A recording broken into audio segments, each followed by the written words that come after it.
The Woman in the Rain, When Your Dead Wife Comes Back to Life.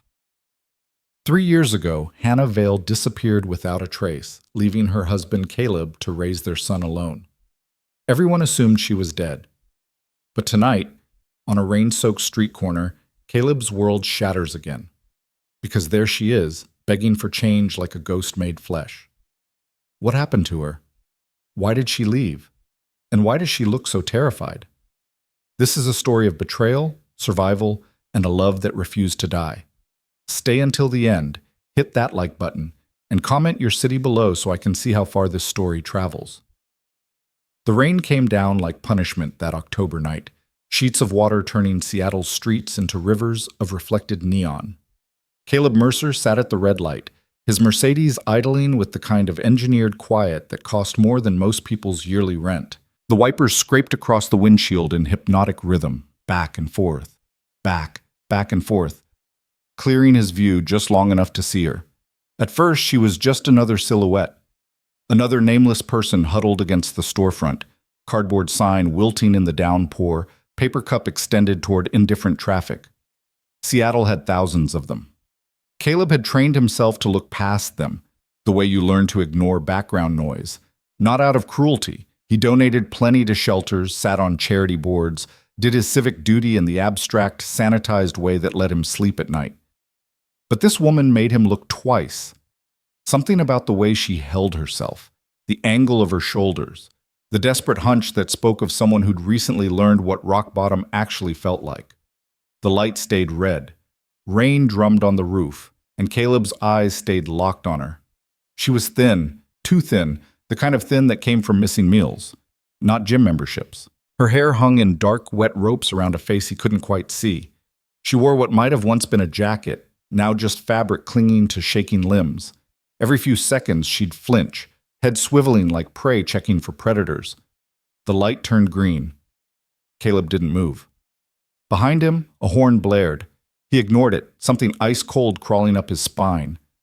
The woman shifted, lifting her face toward the passing headlights, and No, that wasn't possible. Caleb's hands locked on the steering wheel, knuckles white. His heart stopped, then kicked into overdrive, each beat a hammer against his ribs. Hannah Vale, his ex-wife. The woman who'd walked out of their home 3 years ago and vanished into thin air. The woman he'd spent 6 months searching for, hiring investigators, filing missing persons reports, checking morgues. The woman he'd finally, agonizingly, learned to grieve. She was standing on a street corner, begging. Another horn, longer this time, angry. The Mercedes behind him swerved around, driver shouting something Caleb didn't hear. His entire world had narrowed to the woman on the sidewalk, to the impossible reality of her existence. She looked up at the commotion, and their eyes met through the rain-streaked glass. Recognition hit her like a physical blow. She stumbled backward, cup clattering to the wet concrete, coins scattering. Her mouth opened in what might have been a scream or a gasp, and then she ran. "Hannah!"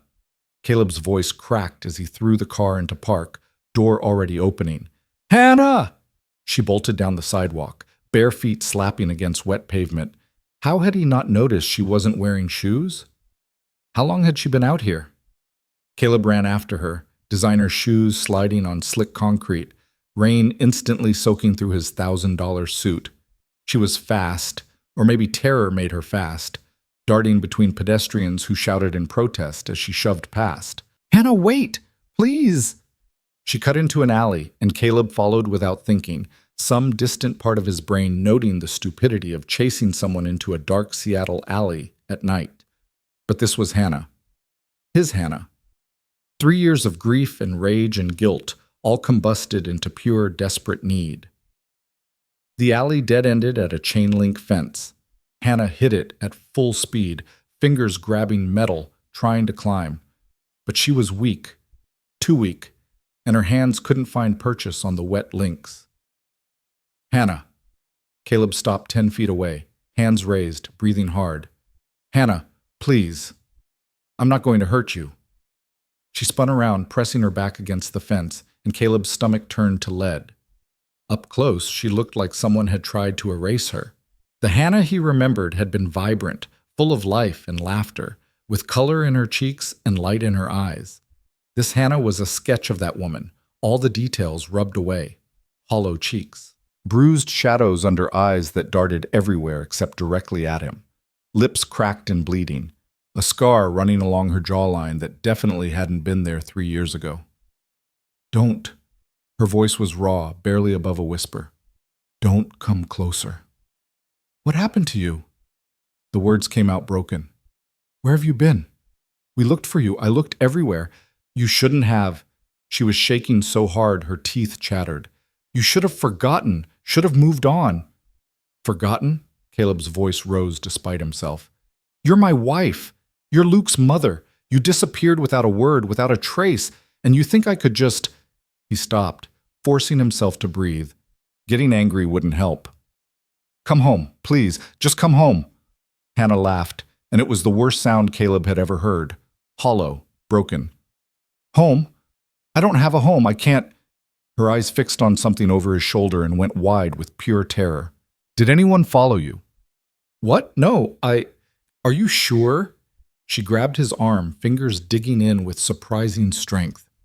Are you absolutely sure? Did you see anyone watching? Any cars that seemed wrong? Hannah, there's no one. You don't understand. She was crying now, tears mixing with rain. You can't be seen with me. You can't. It's not safe. They'll know. They always know. And then… She covered her mouth, choking on a sob. Caleb's mind raced. Paranoia? Mental break? Or was someone actually after her? Who's they? Who are you afraid of? But Hannah just shook her head, sliding down the fence until she was sitting in a puddle, arms wrapped around her knees. You should go. Forget you saw me. Please, Caleb. If you ever love me, just go. Caleb knelt in the dirty water beside her. I'm not leaving you here. You have to. No. He shrugged off his jacket, draping it over her shaking shoulders. I left you once. I let you slip away, and I've regretted it every single day since. I'm not making that mistake again. This isn't a mistake you get to fix. She looked at him finally, really looked at him, and the anguish in her eyes nearly broke him. I left to protect you, to protect Luke. Coming back into your life will only… Protect us from what? Hannah opened her mouth, closed it, then shook her head. I can't tell you. It'll make it real again. Caleb made a decision. Maybe it was stupid. Maybe it was dangerous. But he'd spent 3 years in a fog of grief and confusion, and now the woman he'd mourned was sitting in an alley, terrified and broken, and he'd be damned if he let her disappear again. Okay, he said softly. You don't have to tell me. Not yet. But you're coming with me. Just for tonight. Get dry, get warm, get some food in you. Then, if you want to leave, I won't stop you. You don't understand what you're… I don't. You're right, but I'm asking anyway. He stood, extending his hand. Please, Hannah, let me help. She stared at his hand for a long moment. Behind them, traffic hummed. Rain pattered endlessly. Somewhere, a siren wailed. The whole city carried on, indifferent to the fact that Caleb Mercer's entire existence had just been torn open and rearranged. Finally, with shaking fingers, Hannah took his hand. Holtz. The drive to Caleb's estate in Medina took 20 minutes that felt like hours. Hannah sat in the passenger seat, jacket pulled tight around her, saying nothing. She jumped at every car that came too close, every set of headlights that lingered too long behind them. Her eyes never stopped moving, scanning mirrors, checking windows, cataloging threats Caleb couldn't see. He wanted to ask 1,000 questions, wanted to demand explanations, but the fragile thread connecting them felt too delicate to test, so he drove in silence, one hand on the wheel, the other aching to reach for hers, but not quite daring. The gate to his property rolled open with a quiet hum. Hannah tensed. It's just the gate, Caleb said gently. We're here. She looked at the house, all glass and modern lines, artfully lit against the night, and something complicated crossed her face. You moved. 2 years ago, the old house. He swallowed. Too many memories. She nodded, understanding in a way that made his chest tight. He parked in the garage, noting absently that his assistant Serena's car was gone. Good. He'd sent her home hours ago, told her to enjoy her weekend. The last thing he needed right now was questions he couldn't answer. Inside, Caleb led Hannah through the house, hyper-aware of her reactions. She moved like a wild thing in captivity, ready to bolt at any second. When they reached the guest suite, he flipped on the lights. There's a bathroom through there. Shower, toiletries, whatever you need. I'll bring you some clothes. He paused. When's the last time you ate? Hannah's silence was answer enough. Right. Give me 20 minutes. In his own room, Caleb stood for a moment, letting it all crash over him. Hannah. Alive. Here. In his house. After 3 years of nothing, of aching absence, she was in his guest room, probably stepping into his shower, probably... His phone buzzed. Luke's babysitter. All good here. Luke's been asleep since 8. See you tomorrow afternoon? Tomorrow. Right. Luke was at his mother's for the weekend, the monthly visit Caleb had negotiated to give himself occasional breathing room. Thank God. He had no idea how to explain any of this to a 5-year-old. He texted back confirmation, then pulled out clothes, a soft t-shirt, sweatpants, warm socks. Things that would swallow Hannah's too thin frame, but at least keep her warm. Then he headed to the kitchen. Caleb wasn't much of a cook, that's what the meal service was for, but he could manage soup. He found chicken noodle in the pantry, set it heating, made tea with trembling hands. Normal actions. Domestic rituals. As if the world hadn't just tilted off its axis. When he returned to the guest suite, Hannah was out of the shower, wearing his clothes, sitting on the edge of the bed. Her wet hair hung around her face. Without the grime and rain, he could see more damage, bruises in various stages of healing along her arms, the scar on her jaw, another along her collarbone. And her eyes, those eyes that had once sparkled with mischief and warmth, now just looked haunted. I made soup, Caleb said, setting the tray on the bedside table. And tea. You should eat slowly, if you haven't been eating regularly. I know. She looked at the food like it might bite her. Thank you. Caleb sat in the chair across from the bed, maintaining distance. I called my doctor, Avery Lang. She's a friend, someone I trust. She'll be here in an hour to check you over. Caleb, you can't. I can. And I did. His voice was gentle but firm. You're clearly hurt, Hannah. You need medical attention. I'm fine. You're not. He leaned forward, elbows on knees. And that's okay. You don't have to be fine, but you do have to let someone help. Hannah's hands twisted in her lap. Why are you being so nice to me? I left. I abandoned you and Luke without a word. You should hate me. I did. The honesty hung between them. For a long time, I hated you. Hated what you did, the questions you left behind, the hole you tore in our lives. He met her eyes. But mostly, I hated that I couldn't stop loving you anyway. A tear slid down Hannah's cheek. She wiped it away roughly. Eat, Caleb said softly. We can talk after. She picked up the spoon with shaking hands and took a tentative sip, then another. Within minutes, she was eating like someone who'd forgotten what food tasted like, and Caleb had to gently remind her to slow down. He watched, cataloging every reaction, every flinch, every moment of fear that crossed her face.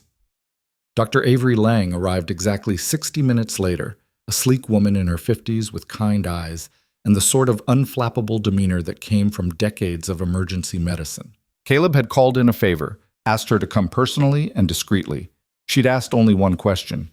Is someone in danger? I don't know, Caleb had answered honestly. Now Avery examined Hannah with efficient gentleness while Caleb waited in the hallway, pacing like an expectant father. 20 minutes later, she emerged, closing the door softly behind her. She's malnourished, dehydrated, and suffering from what looks like chronic stress and trauma, Avery said without preamble. Multiple old injuries that healed poorly, possible PTSD.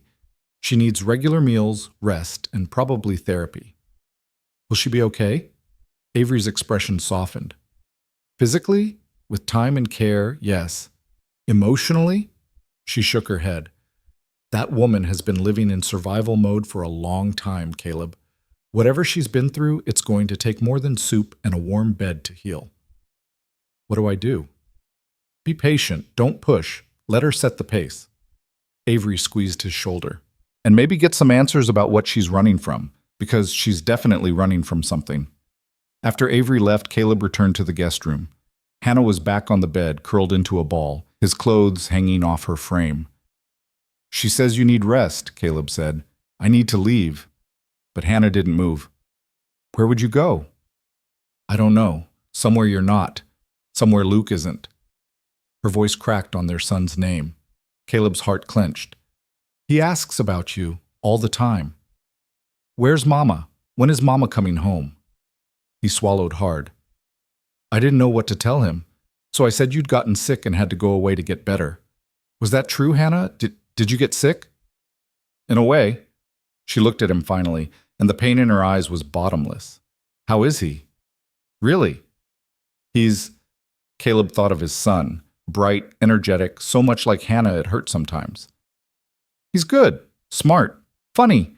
He loves dinosaurs and won't eat anything green. He's starting kindergarten next fall. Kindergarten. Hannah's face crumpled. I missed so much. Then don't miss any more.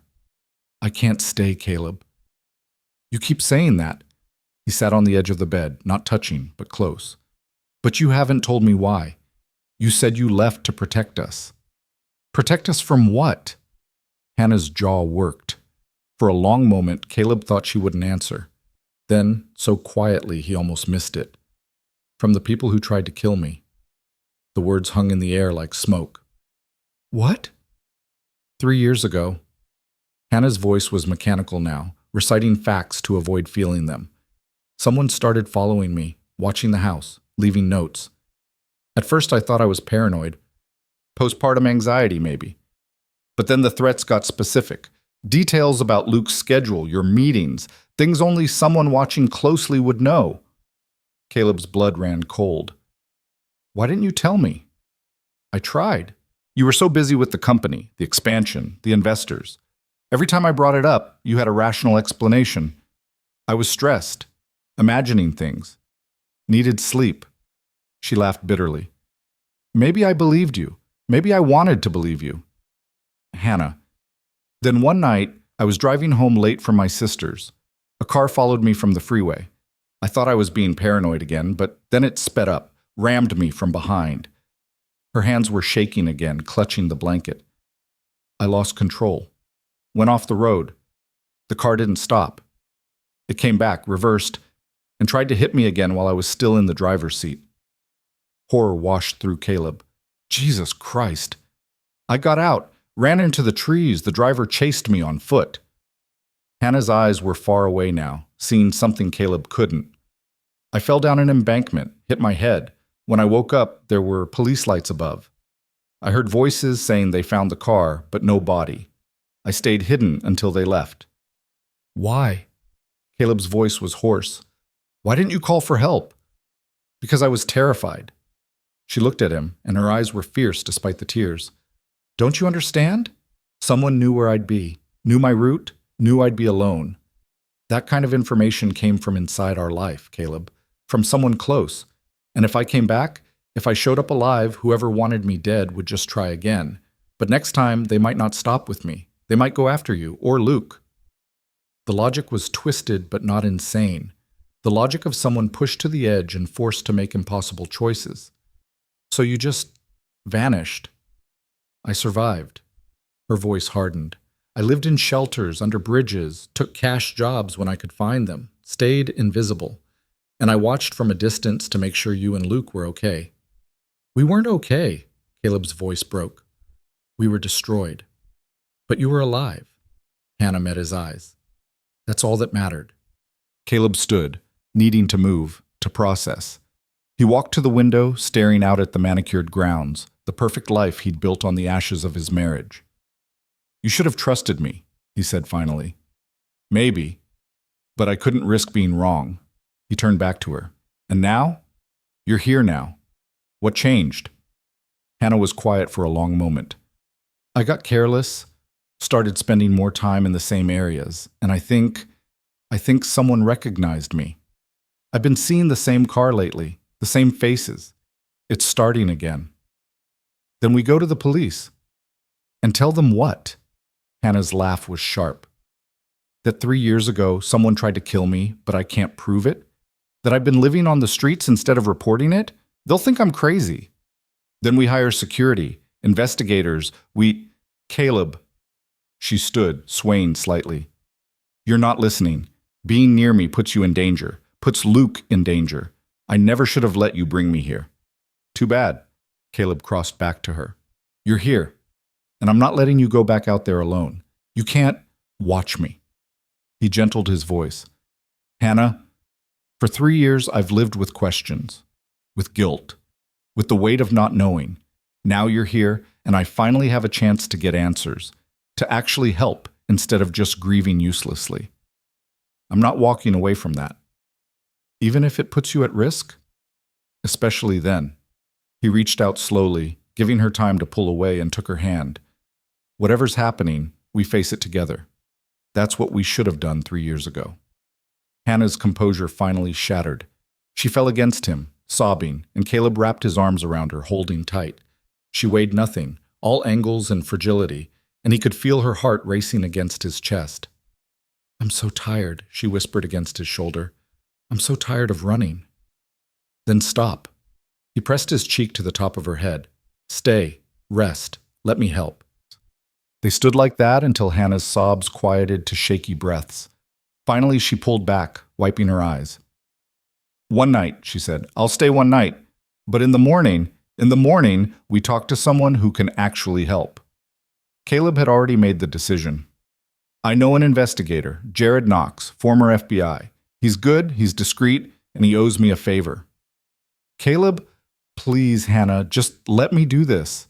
She looked at him for a long moment, then nodded, too exhausted to argue anymore. Sleep, Caleb said. I'll be right down the hall if you need anything. But as he moved toward the door, Hannah's voice stopped him. Caleb? Does Luke? She swallowed hard. Does he remember me? Caleb's throat tightened. Every day. Hannah nodded, fresh tears spilling over, and Caleb left before his own composure could crack. In his office down the hall, Caleb pulled out his phone and dialed a number he hadn't called in months. Knox. The voice on the other end was gravel and cigarettes. Jared, it's Caleb Mercer. I need your help, and I need it to stay quiet. What kind of help? Caleb looked toward the guest room, thinking of the broken woman trying to sleep in his house, of the son who still sometimes cried for his mother, of the 3 years of anguish that suddenly had context. The kind, he said slowly, that might get dangerous. A pause. Then, I'll be there in the morning. Caleb ended the call and sank into his chair, head in his hands. The rain had stopped, leaving Seattle washed clean and glittering under streetlights. But inside this house, the storm was just beginning. Thump. Morning came gray and reluctant, typical Seattle winter pushing back against the idea of sunrise. Caleb had barely slept, his mind churning through Hannah's story, looking for holes, for explanations that made sense. Around 4 a.m., he'd given up and gone to check on her, standing in the doorway of the guest room, watching her sleep fitfully, tangled in blankets, occasionally crying out from nightmares he couldn't fight for her. Now at 7, he stood in his kitchen making coffee with hands that only shook a little. The house felt different, charged, as if Hannah's presence had rewritten the molecular structure of the air itself. Caleb? He turned. Hannah stood in the doorway, drowning in his clothes, hair a mess, eyes red-rimmed but clearer than last night. She looked like someone who'd survived the apocalypse and was still surprised to be breathing. Coffee? He offered. She nodded, moving to the kitchen island. For a few minutes, they existed in domestic silence. Caleb pouring coffee, Hannah adding cream with trembling hands, both of them carefully not addressing the enormity of the situation. Finally, Hannah spoke. I should leave before Luke comes home. Luke's with my mother for the weekend. He won't be back until tomorrow afternoon. Your mother? Hannah's face did something complicated. How is Patricia? Still formidable, still running her book club like a military operation. Caleb paused. She took your disappearance hard, blamed me for a while. She should blame me. She blamed everyone. He sipped his coffee. Knox will be here at 9. We'll figure this out, Hannah. You keep saying that like it's possible. Because it is. Before Hannah could argue, the doorbell rang. Caleb frowned. Too early for knocks, and no one else knew to come by. Through the window, he could see a familiar car. Serena. His executive assistant stood on the porch, holding what looked like files and a tablet, dressed in her usual impeccable business casual. Of course she'd show up. Serena Cole had been Caleb's right hand for 4 years, the person who anticipated his needs before he voiced them, who kept his life running smoothly when everything fell apart after Hannah left. It's my assistant, Caleb told Hannah. She probably has something for me to sign. I'll get rid of her. He opened the door before Serena could ring again. Morning! Serena's smile was bright, professional. Sorry to bother you on a weekend, but the Nakamura contracts need signatures before Monday, and I figured... She stopped, eyes moving past Caleb into the house, to where Hannah stood in the kitchen, visible through the open floor plan, wearing Caleb's clothes. Serena's expression flickered, surprise, confusion, and something else Caleb couldn't quite read. I'm sorry, Serena said carefully. I didn't realize you had company. It's not, Caleb started, then stopped. What was he supposed to say? It's complicated. Can the contracts wait until Monday? Of course. But Serena's eyes stayed on Hannah, assessing. Although, if you need anything, I'm fine. Thank you, Serena. She nodded slowly, handed him the tablet. Then I'll just need your signature here, and I'll be out of your hair. Caleb signed quickly, hyper-aware of Hannah frozen in the kitchen, of Serena's curious gaze, of how wrong this all felt. There, he said, handing back the tablet. See you Monday. Monday? Serena smiled, but it didn't quite reach her eyes.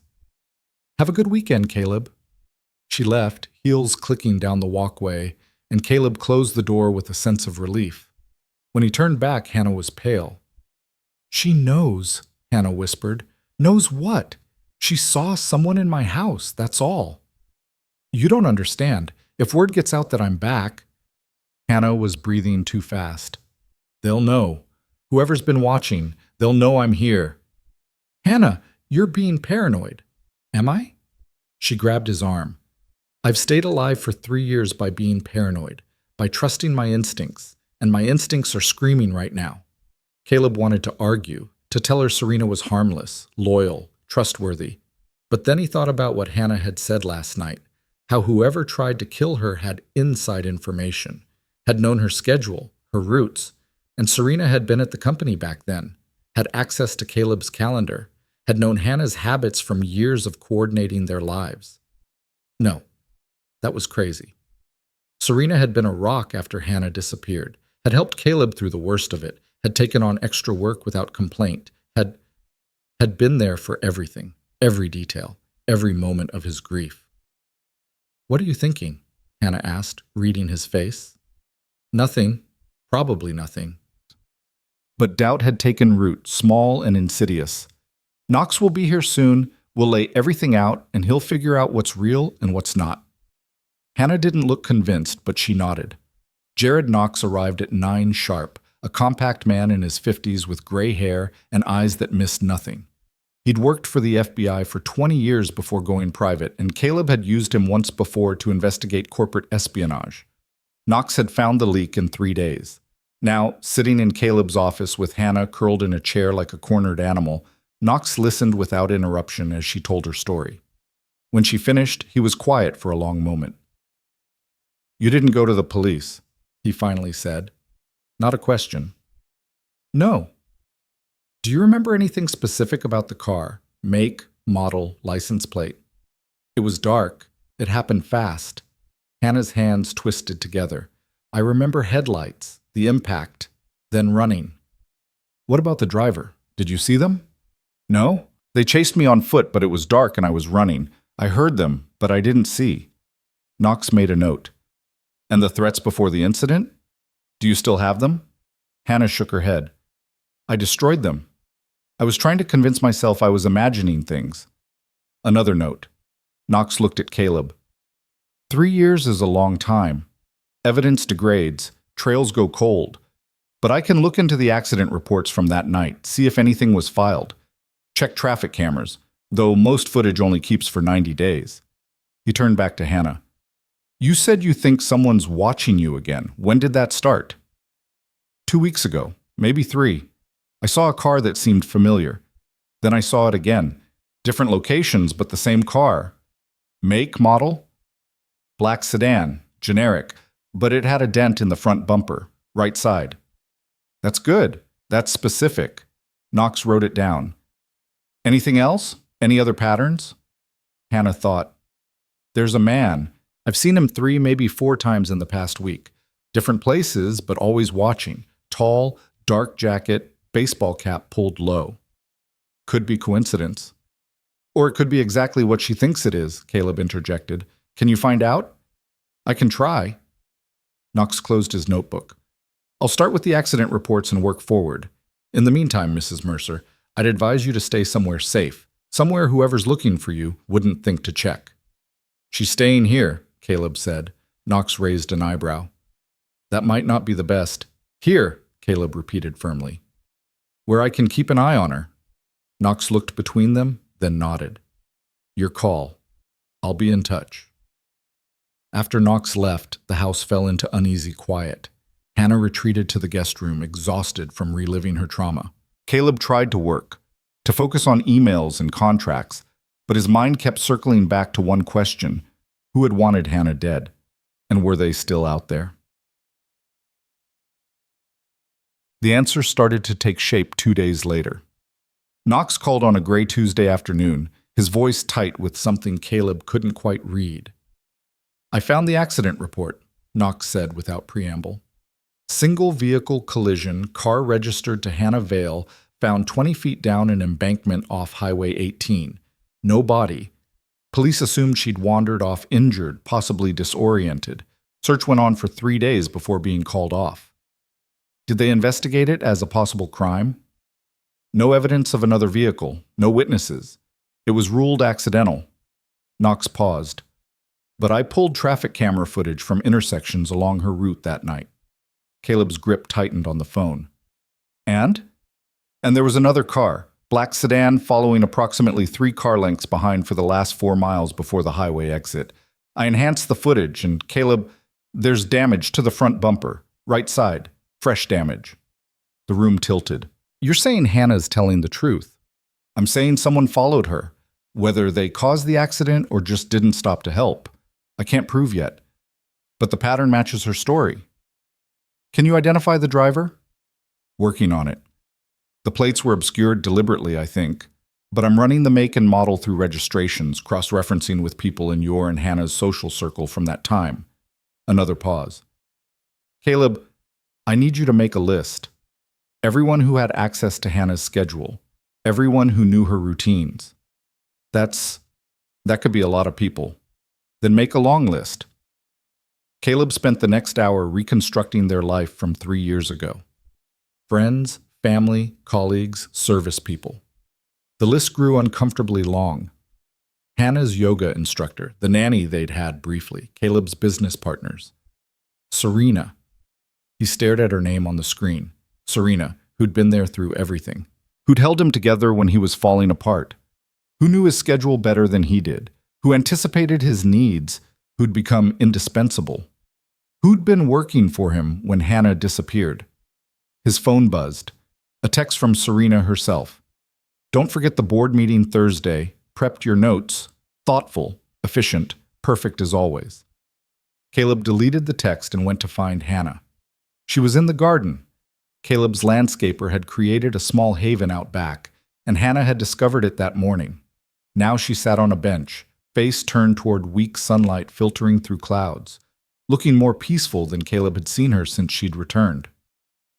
Knox called, he said, sitting beside her. Hannah tensed. And? He found footage of a car following you that night. Black sedan, damaged right bumper. Her breath caught. So I'm not crazy. You were never crazy. Caleb took her hand carefully.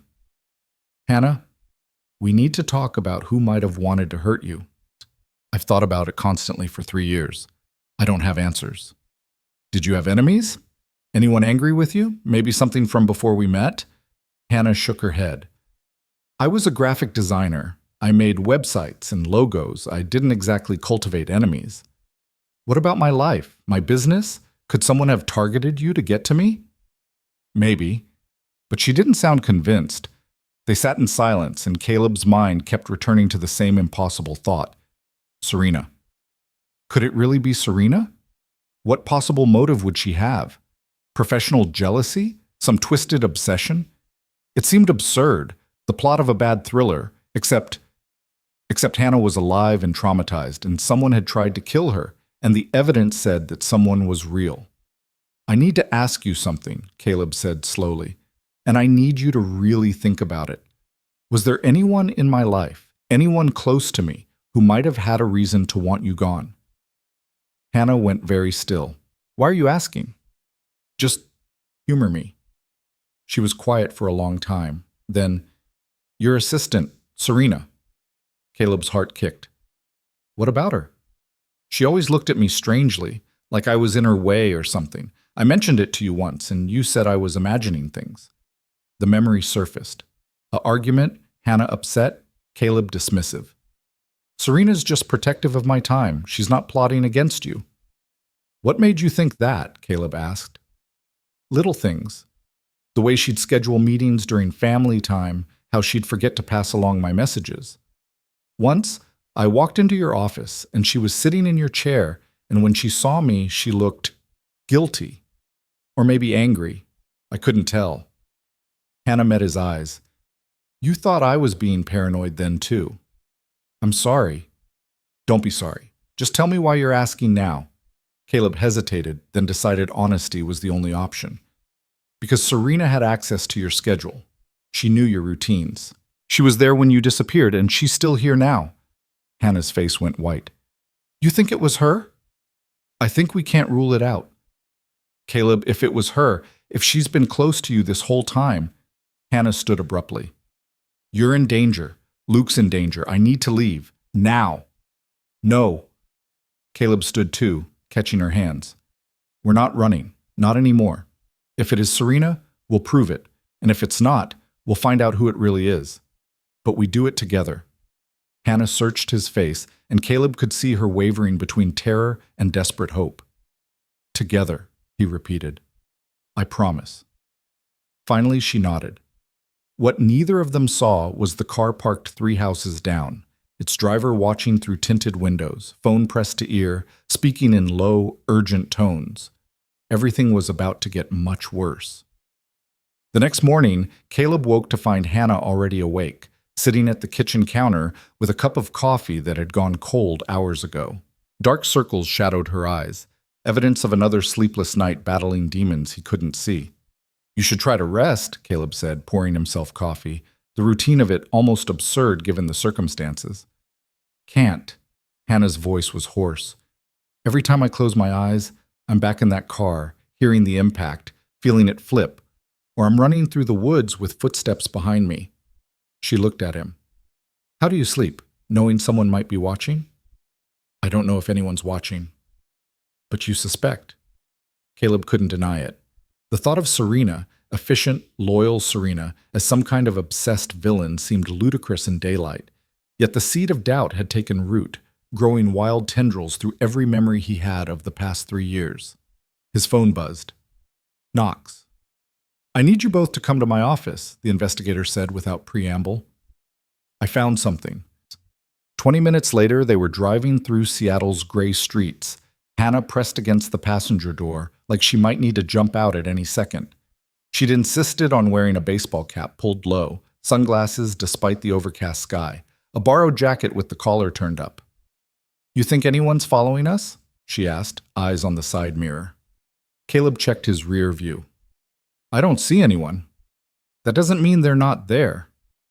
Knox's office was in a nondescript building in Capitol Hill, the kind of place that looked like it housed accountants or insurance adjusters. Inside, the space was spare. Desk, filing cabinets, a wall of monitors showing security feeds. Sit, Knox said, gesturing to chairs. He looked like he'd slept as little as Hannah. I've been going through traffic footage, cross-referencing with the list you gave me, and I found something interesting. He pulled up an image on his computer, Grainy traffic camera footage, timestamp showing 3 years and 2 months ago. A black sedan, front bumper clearly damaged, stopped at a red light. This is from 2 days after Hannah's accident, Knox said. Same car, same damage pattern. I enhanced the image as much as I could, and he clicked to zoom in on the driver's side window. The angle was wrong to see the driver's face clearly, but Caleb could make out one detail, a hand resting on the steering wheel. And on that hand, even in the grainy footage, a distinctive mark was visible. A crescent-shaped scar. Do you recognize this? Knox asked. Caleb's mouth went dry. He did recognize it. He'd seen it 1,000 times, usually holding a tablet or coffee cup or pen. Serena's hand. Serena's scar, the one she'd gotten in college from a bicycle accident, a story she'd told him once over late-night Chinese takeout while they worked on a merger. That's... He couldn't finish the sentence. Hannah leaned forward, studying the image. That's your assistant's hand, isn't it? I remember that scar. She told me some story about it at a company party once. Knox's expression was grim. I ran the car's description through DMV records for everyone on your list. Serena Cole owned a black sedan matching this description. She sold it 3 weeks after Hannah's accident. For scrap. The room tilted. Caleb gripped the arms of his chair, trying to process what he was hearing. This doesn't prove she was driving, he said, voice shaking. Someone could have borrowed her car. Or, Caleb, Knox's tone was gentle but firm. I also pulled her phone records from that time period. On the night of Hannah's accident, her phone pinged off cell towers along Highway 18, the same route Hannah took, at the same time. Hannah made a small, wounded sound. Caleb reached for her hand instinctively. Why? The word came out broken. Why would Serena want to hurt Hannah? That's what we need to find out. Knox pulled out another folder. I did some digging into Serena's background. She started working for you 4 years ago, correct? Yes, she had excellent references, an MBA from a good school. She was perfect for the position. Did you know she applied to work for you 3 times before you finally hired her? Caleb frowned. No, I never saw previous applications. Because they went through your old HR manager, who rejected them. Serena kept trying until there was an opening she could slip through. She was very persistent about working specifically for you. Knox slid a paper across the desk. I also found this. It was a printout of a social media post from 6 years ago, before Caleb had hired Serena, before he'd even heard her name. The post was from a professional networking site, a comment thread about successful young CEOs. And there, in the comments, was Serena's profile photo and a post that made Caleb's skin crawl. Caleb Mercer is exactly the kind of visionary leader I'd love to work for. Driven, intelligent, and clearly someone who values loyalty. One day, I'll be part of his success story. She was obsessed with you, Hannah whispered, even before she worked for you. Obsessed is a strong word, Knox said. But fixated? Definitely. I found dozens of similar posts, articles she'd commented on, professional events she'd attended just because you were speaking. She'd been following your career for years. Caleb felt sick. All those late nights, all those times Serena had stayed to help with projects, had brought him coffee exactly how he liked it, had seemed to read his mind. He'd thought it was professional dedication, exceptional service. He'd never considered it might be something darker. There's more, Knox continued. After Hannah disappeared, Serena's social media activity changed. Before, it was all professional. After, she started posting more personal content, pictures from your office, comments about supporting someone through difficult times. She never mentioned you by name, but the context was clear. She was acting like she was part of his life, Hannah said, like she belonged there. In her mind, maybe she did. Knox pulled out one last document. This is a bank statement from Serena's account. 3 weeks after Hannah's accident, she made a large cash deposit, $5,000. No clear source. You think someone paid her? Caleb asked. Or she paid someone. Either way, that kind of cash movement right after an attempted murder is suspicious. The word hung in the air. Murder. Not accident. Not random violence. Murder. What do we do? Hannah's voice was small, scared. If she knows I'm alive, if she knows I'm back, we need proof, Knox said. Real proof, not circumstantial evidence. Something that would hold up in court. How do we get that? Caleb demanded. We make her think she's safe, that you don't suspect anything. Knox looked at Caleb. You go to work tomorrow, act normal, be friendly with Serena. Meanwhile, I'll work on getting a warrant to search her current vehicle, her home. If she's been watching Hannah recently, there might be evidence. And if she tries something? Hannah gripped Caleb's hand so hard it hurt. That's why you're not going to be alone. Knox pulled out a business card. I'm assigning you protection, former Secret Service. She'll blend in, stay close, and make sure nothing happens. Caleb wanted to argue, wanted to confront Serena immediately, wanted to demand answers and apologies and explanations for the 3 years of hell she'd put them through. But Knox was right. They needed to be smart. Okay, he said finally. Okay, I'll do it. That night, back at the house, Caleb and Hannah sat in tense silence. The idea of seeing Serena tomorrow, of pretending everything was normal, made his stomach churn. I don't want you to go, Hannah said quietly. What if she knows we're onto her? What if she does something? Knox will have people watching. I'll be safe. You don't know that. Caleb turned to face her. 3 years ago, you made a choice to protect Luke and me by disappearing. Now I'm making a choice to protect you by facing this head on. Please, let me do this. Hannah's eyes filled with tears. I can't lose you. I just got you back. You're not going to lose me. He cupped her face gently. I promise. She leaned into his touch, and for a moment they were just Caleb and Hannah again, not two people navigating trauma and danger, but the couple who'd once been happy, who'd built a life together, who'd loved each other before everything fell apart. I never stopped, Hannah whispered, loving you. Even when I was living under bridges, even when I thought I'd never see you again, I never stopped. Caleb's heart cracked open. I never stopped either. I tried. I dated. I went through the motions, but nothing felt right because it wasn't you. We can't just pick up where we left off. I know, but maybe we can start something new. Hannah kissed him then, soft and tentative, and Caleb kissed her back, careful of her bruises, her fragility, the tender broken parts of her that might never fully heal. When they pulled apart, both had tears on their faces. Tomorrow, Caleb said. We get through tomorrow. Then we figure out the rest. The next morning came too fast. Caleb dressed for work, suit, tie, the armor of professional success, while Hannah watched from the bed. Remember, she said, act normal. Don't let her see anything different. I know. And if anything feels wrong, I'll leave, I promise. He bent to kiss her forehead. Knox's agent will be here in an hour. Her name's Martinez. She'll stay with you. Hannah nodded, but her hands twisted the blanket anxiously.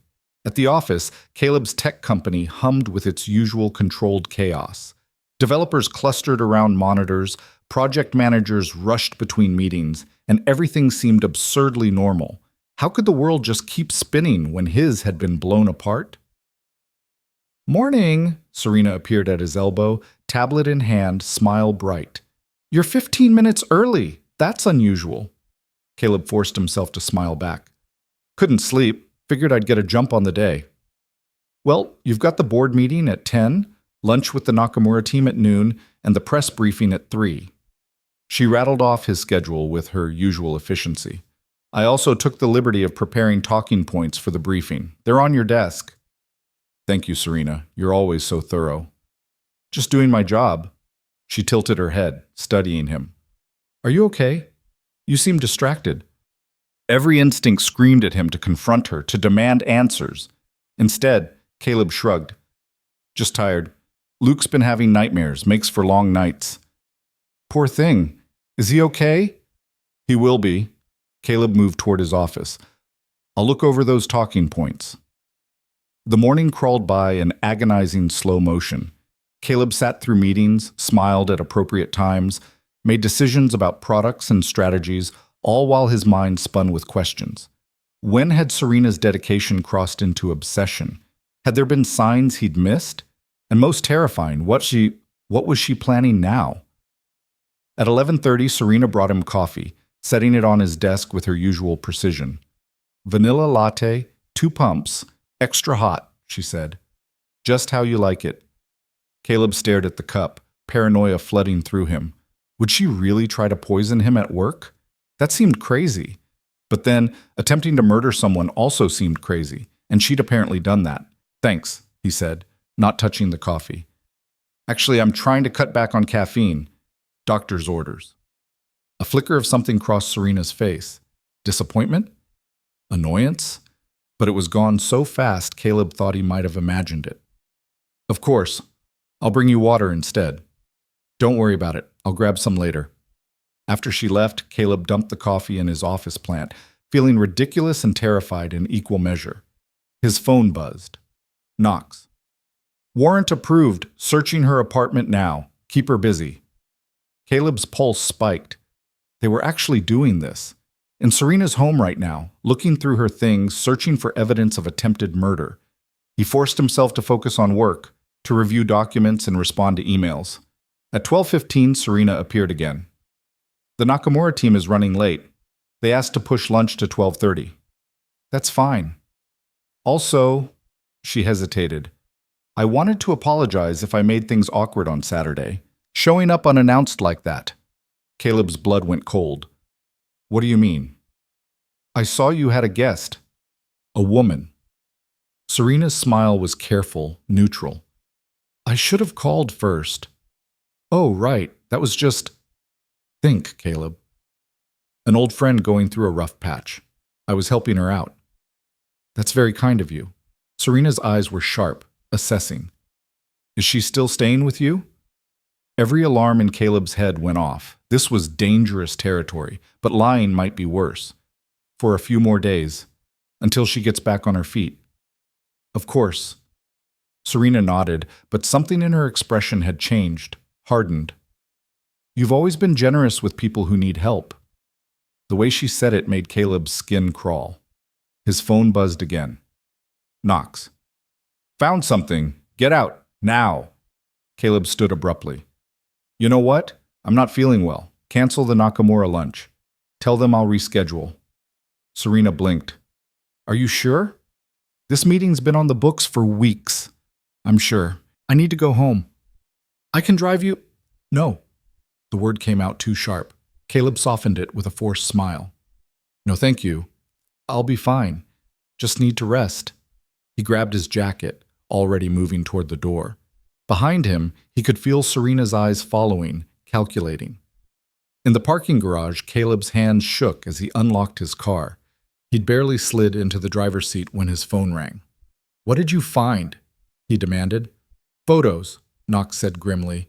Hundreds of photos of you, going back years, some from before she worked for you, and recent ones, including several of Hannah from the past 2 weeks. Ice flooded Caleb's veins. She's been following Hannah. Not just following, obsessing. There's a whole wall dedicated to tracking her movements, times, locations, patterns. And Caleb, there's a gun, registered legally, but she's got it, and based on the ammunition we found, she knows how to use it. Caleb's vision swam. Is Hannah safe? Martinez is with her, but you need to get home. Now. Caleb was already pulling out of the parking space when he saw it. Serena's car, parked 3 spaces down. And she was sitting in it, watching him. Their eyes met through the windshield. For a long moment, neither moved. Then Serena smiled. Not her professional smile, but something else. Something triumphant and terrible. She knew that he knew. Caleb floored it, tires squealing as he raced toward the exit. In his rearview mirror, he saw Serena's car start up, begin to follow. Knox, Caleb said, phone on speaker. She's following me. Don't go home, not directly. Lead her away from Hannah. Where do I go? Anywhere public, shopping center, police station, anywhere with cameras and people. Caleb ran a red light, horn blaring from a car he'd nearly hit. Serena followed, maintaining distance but definitely pursuing. His mind raced. The police station was 10 minutes away. But first he needed to warn Hannah. He called home. Martinez answered on the first ring. Where's Hannah? Caleb demanded. Right here. What's wrong? Serena knows. She's following me. Knox found evidence, photos, a gun, everything. You need to lock down the house. Don't let anyone in. Understood. We're secure. Caleb ended the call and focused on driving. Serena's car was closer now, weaving through traffic with surprising aggression. At a stoplight, she pulled up beside him. When Caleb glanced over, she was looking right at him, phone pressed to her ear, lips moving. Who was she calling? The light changed. Caleb accelerated, taking a sudden right turn without signaling. Serena followed.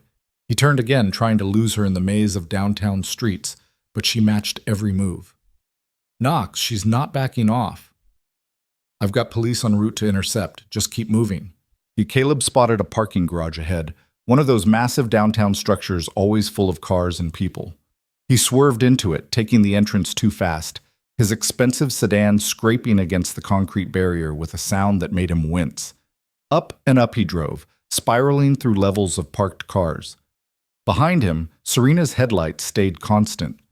On the fourth level, Caleb pulled into a space, killed the engine, and jumped out. Serena parked 20 feet away. For a moment, they just stared at each other across the dim concrete expanse. Then she got out of her car, and Caleb saw she was holding something. The gun.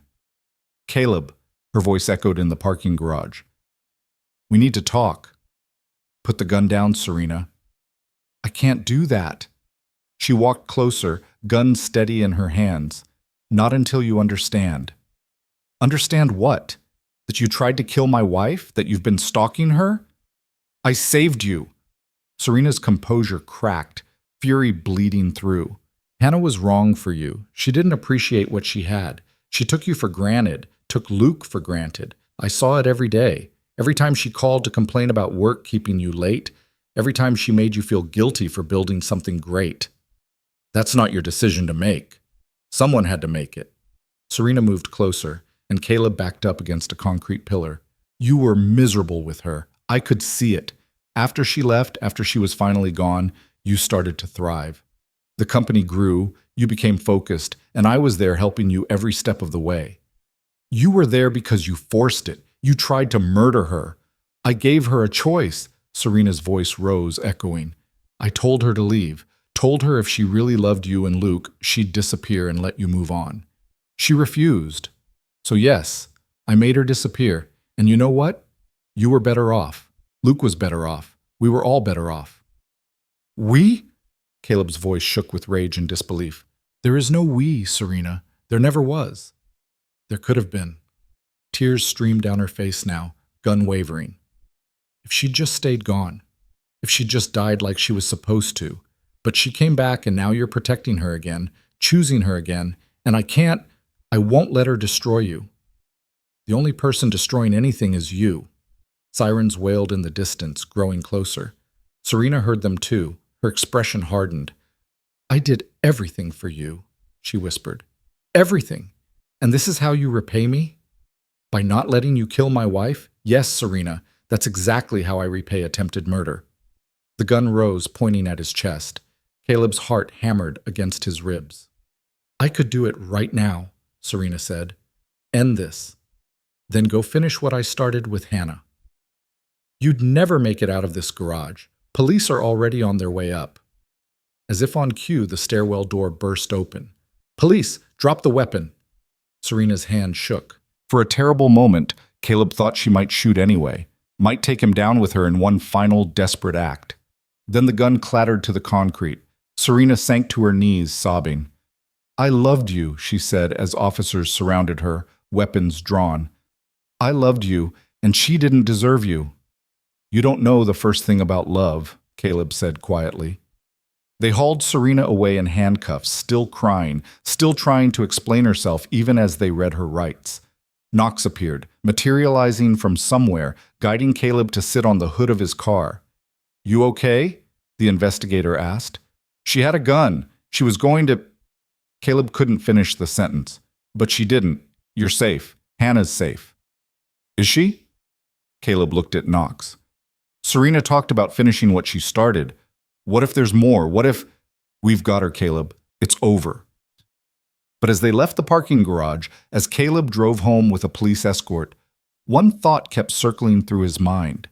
Serena had spent 3 years believing she'd won.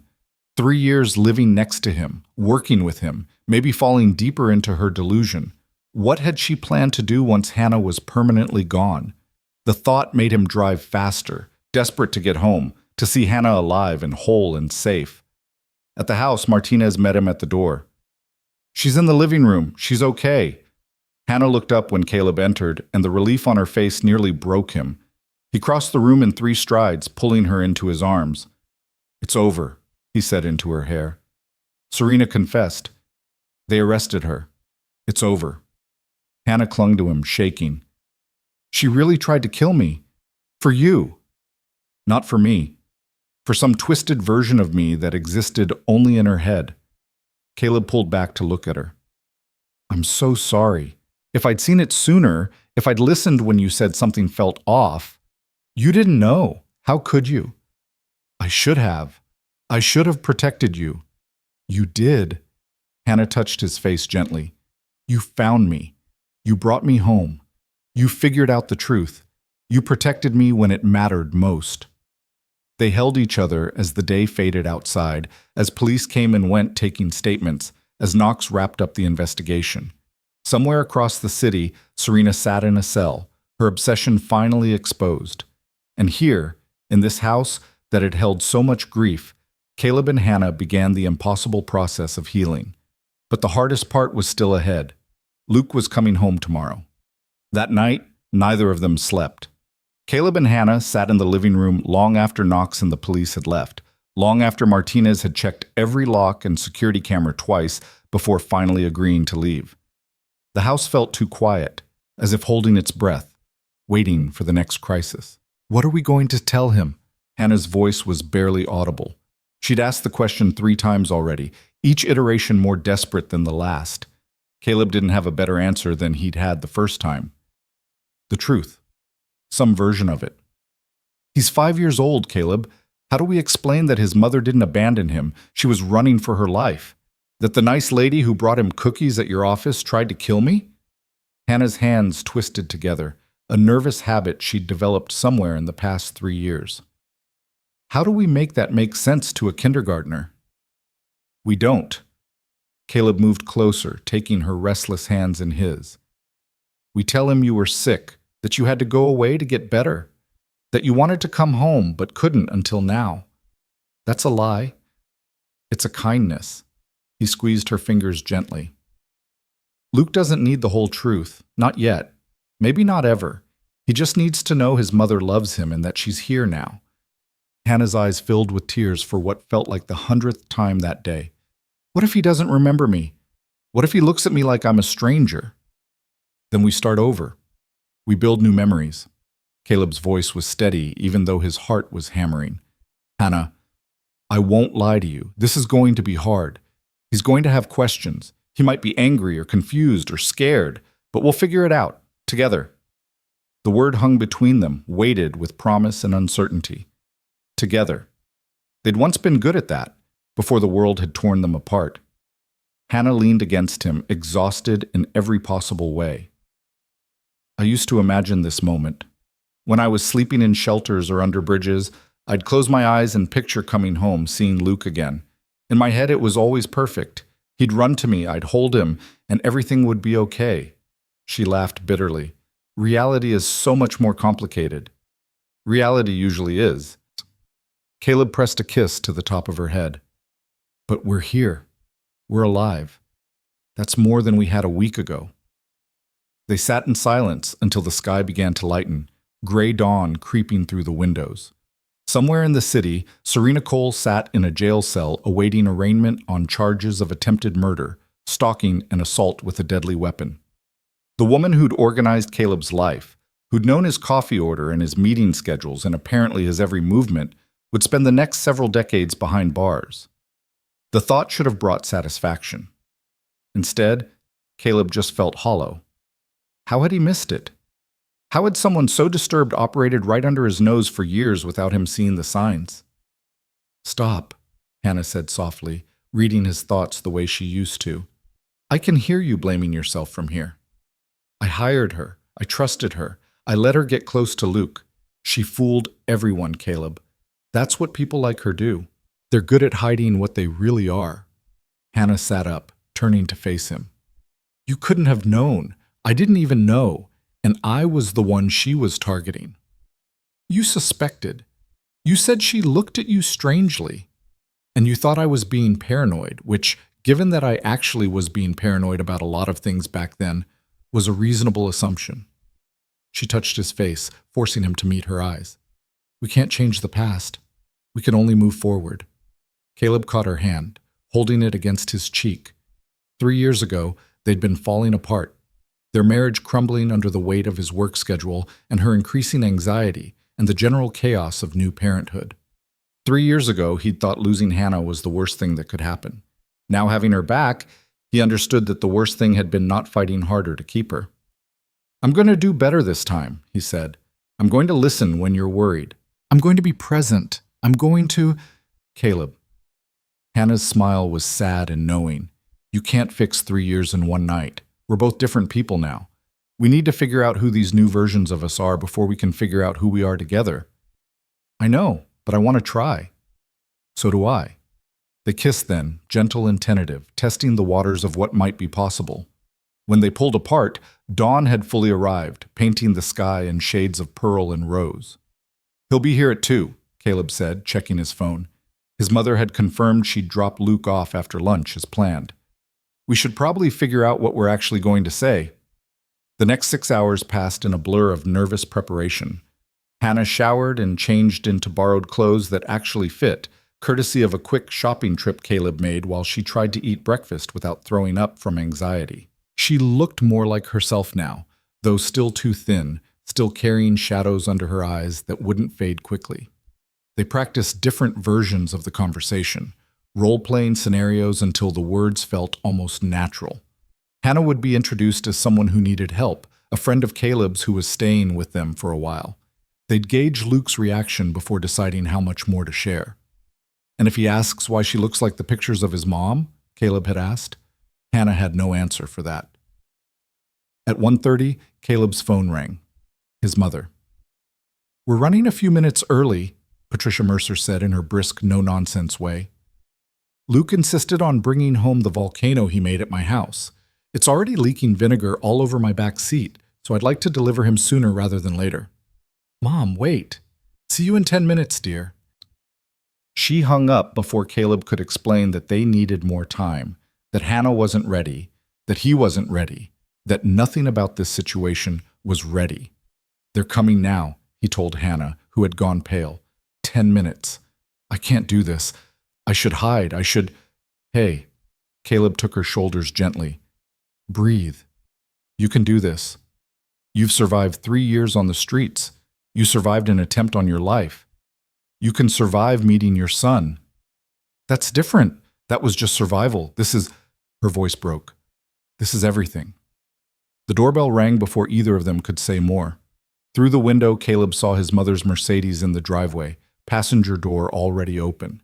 And there, climbing out with careful 5-year-old determination, was Luke. Caleb's heart seized. His son had grown even in the week since he'd seen him. Or maybe it just felt that way, knowing Hannah was about to see him for the first time in 3 years, measuring the changes through her eyes. You don't have to do this right now, Caleb said quietly to Hannah. You could wait in another room. We could ease into it. No. Hannah straightened her spine, wiping her eyes. No more waiting, no more hiding. Caleb squeezed her hand once, then went to open the door. Daddy! Luke barreled into his legs, all energy and excitement. Grandma let me make a volcano and it exploded everywhere and it was so cool. Can we make one here? Can we make a bigger one? Maybe, Caleb said, ruffling his son's dark hair. Hair the same shade as Hannah's. We'll see. Patricia appeared behind Luke carrying a backpack and looking simultaneously amused and exasperated. The volcano is still in the car. I suggest you retrieve it before it eats through my upholstery. Her sharp eyes moved past Caleb into the house, landing on Hannah. For a long moment, his mother simply stared. Her face went through a complicated series of expressions: shock, disbelief, and something that might have been fury or relief, or both. Patricia, Hannah said quietly, voice shaking. Hannah. Patricia's tone was controlled, decades of finishing school keeping her composure intact. You're alive. I can explain. I'm sure you can. Patricia's attention shifted to Luke, who was already wriggling out of Caleb's grip, eager to explore. Though perhaps not in front of little ears. Luke, oblivious to the tension crackling between the adults, had spotted Hannah standing in the hallway. He stopped, tilting his head in that curious way children do when confronted with something new and interesting. "Who's that?" he asked. Caleb's throat closed up. Beside him, he could feel Hannah trembling. "This is Hannah," Caleb managed. She's a friend who's staying with us for a while." Luke studied Hannah with the unnerving directness of the very young. "You look like my mom." The words punched the air from the room. Hannah made a small, choked sound. Her hand came up to cover her mouth, tears already spilling over. "Your mom?" Patricia's voice was carefully neutral, but Caleb could hear the strain underneath. "Yeah." Luke pointed at a framed photo on the hallway table. One of the few pictures of Hannah that Caleb had kept out. This one showing her holding baby Luke, both of them laughing. "See? She has the same hair and the same smile. Do you know my mom?" This last question was directed at Hannah with heartbreaking hope. Hannah knelt down slowly, bringing herself to Luke's eye level. Caleb could see her fighting for control, could see the war between the desire to grab her son and hold him forever and the knowledge that she couldn't, not yet, not like this. "I knew her," Hannah said, voice barely steady. "A long time ago. We were very good friends. Where is she now?" The question almost broke her. Caleb saw it in the way her shoulders shook, the way her breathing hitched. "She had to go away for a while," Hannah said. "But she thought about you every single day. She missed you so much." "Did she get better?" Luke's face was so earnest, so full of innocent trust. "Daddy said she was sick and had to get better." "Yes." Hannah's smile was watery but genuine. "Yes, she got better." Luke seemed to consider this, his young mind working through some internal logic. Then, with the mercurial nature of children, he moved on. "Do you want to see my volcano? It's in Grandma's car and it's really cool." "I would love to see your volcano," Hannah said. Luke grabbed her hand unselfconsciously, tugging her toward the door, chattering about baking soda and vinegar and how the red food coloring made it look like real lava. Hannah let herself be pulled along, looking back at Caleb with an expression of such raw emotion he had to look away. Patricia stepped closer to her son, voice low. "What in the name of God is going on, Caleb?" "It's complicated. That woman has been gone for 3 years. 3 years of watching you fall apart, of watching that little boy cry for his mother, of wondering if she was dead in a ditch somewhere. And now she's here, in your house, and you're introducing her as a friend." "Mom, don't you dare mom me." Patricia's composure was cracking. "Where has she been? Why did she leave? And why are you letting her anywhere near Luke before getting answers?" "I have answers." Caleb met his mother's furious gaze. "She didn't leave because she wanted to. She left because someone tried to kill her, and she thought disappearing would keep Luke and me safe." Patricia's anger transformed into shock. "What?" "My assistant, Serena, she was obsessed with me. She tried to kill Hannah 3 years ago, and Hannah's been living on the streets ever since, hiding." The words tumbled out, exhausting just to say. "We just found out. Serena confessed yesterday. She's in jail." His mother sank onto the entryway bench, hand pressed to her chest. "Serena Cole? The woman who organized Luke's birthday party? Who brought us Christmas cookies?" "Yes?" "Dear God." Patricia looked toward the driveway where Hannah and Luke were examining the infamous volcano. "That poor girl, living like that, thinking she was protecting you." She stopped, shook her head. "Does Luke know?" "Not yet. We're trying to figure out how to tell him." "You can't." Patricia's voice was firm. "Not the whole truth. He's too young." "I know, but he'll figure out eventually that Hannah is his mother. Kids aren't stupid." "Then let him figure it out on his own timeline." Patricia stood, straightening her jacket with shaking hands. "Let him get to know her as a person first.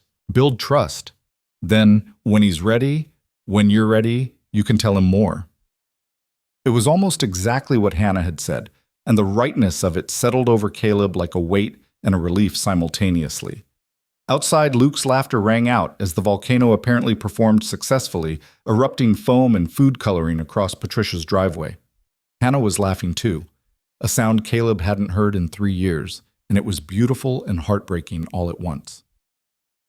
Over the next few days, a strange new rhythm developed. Hannah moved through the house like a ghost learning to be solid again, present but uncertain, always waiting for permission to exist in spaces that used to be hers. Luke, with the adaptability of children, accepted her presence without question.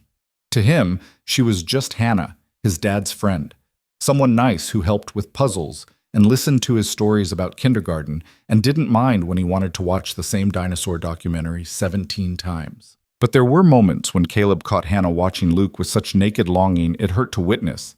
Moments when Luke would say something or make a particular expression, and Hannah would have to leave the room to cry.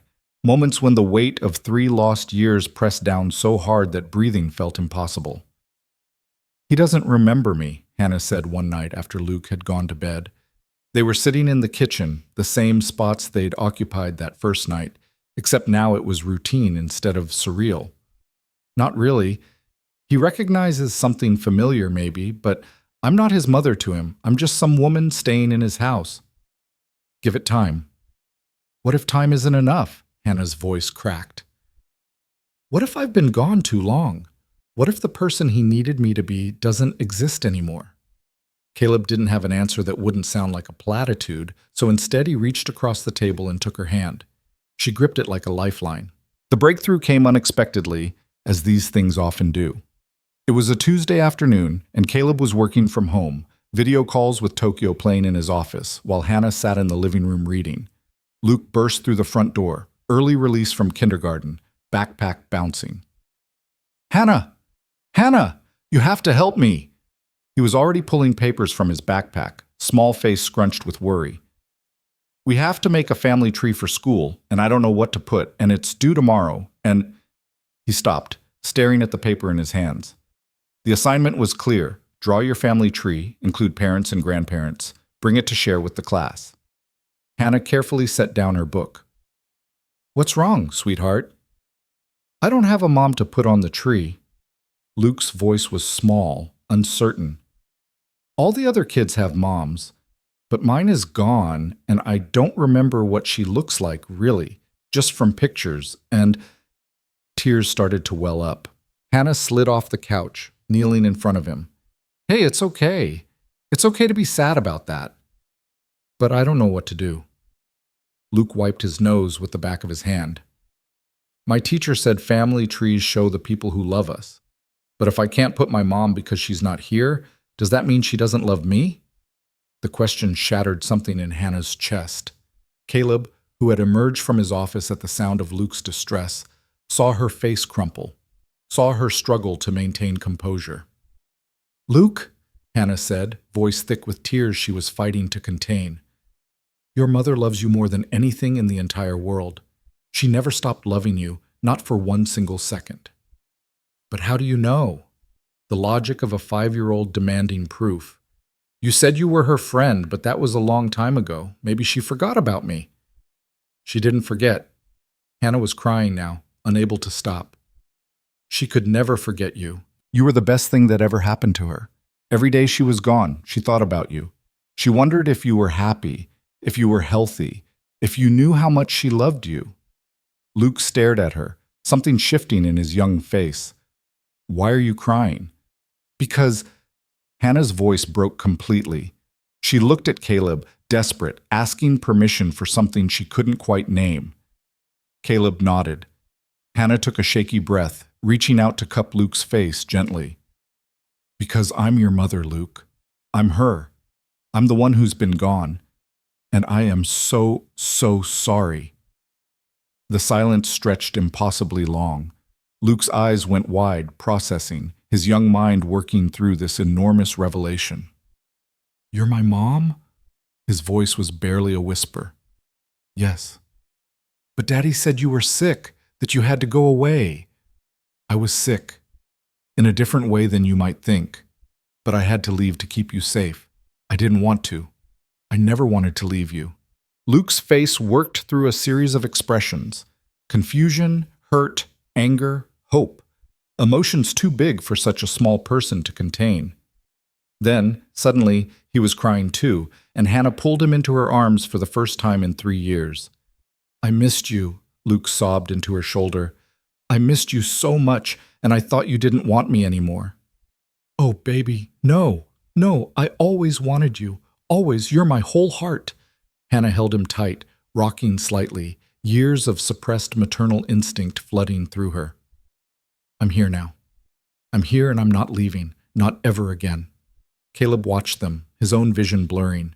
This moment they'd been so afraid of, this truth they'd tried to manage and control, had happened naturally, messily, perfectly. Luke didn't need careful explanations or age-appropriate language. He just needed to know his mother loved him. After a long time, Luke pulled back, wiping his eyes. Can you help me with my family tree now? Hannah laughed, the sound watery but genuine. Yes. Yes, I can absolutely help you with your family tree.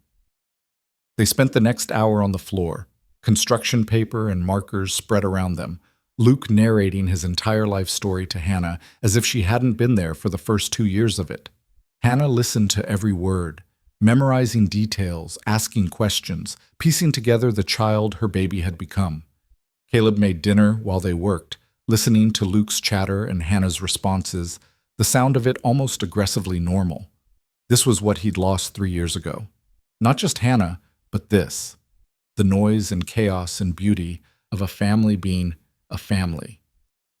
At bedtime, Luke asked Hannah to read him a story, then another, then a third, clearly testing the limits of this new reality, seeing if she'd really stay. One more, he bargained as Hannah closed the third book. It's already way past your bedtime, buddy, Caleb said from the doorway, but I want Mom to read another one. Mom.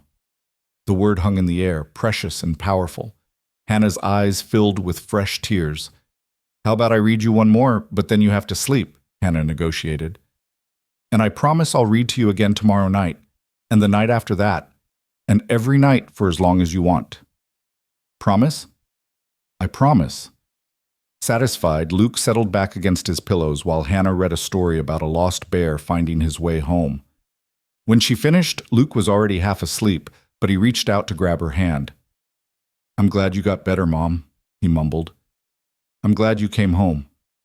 Hannah pressed a kiss to his forehead, breathing in the little boy's smell of him. Shampoo and outside and something uniquely Luke. Me too, baby. Me too. In the hallway, after Luke's door was safely closed, Hannah fell apart. Caleb caught her, holding her while she sobbed, years of grief and guilt and relief pouring out of her. He called me Mom, she gasped between sobs. He called me Mom, and he meant it. And I don't deserve— You deserve everything, Caleb said fiercely. You deserve him, and he deserves you, and we're going to make this work. How? I don't know how to be a mother anymore. I don't know his routines or his favorite foods or what scares him at night. I missed everything, Caleb, everything. Then we'll teach you. He pulled back to look at her.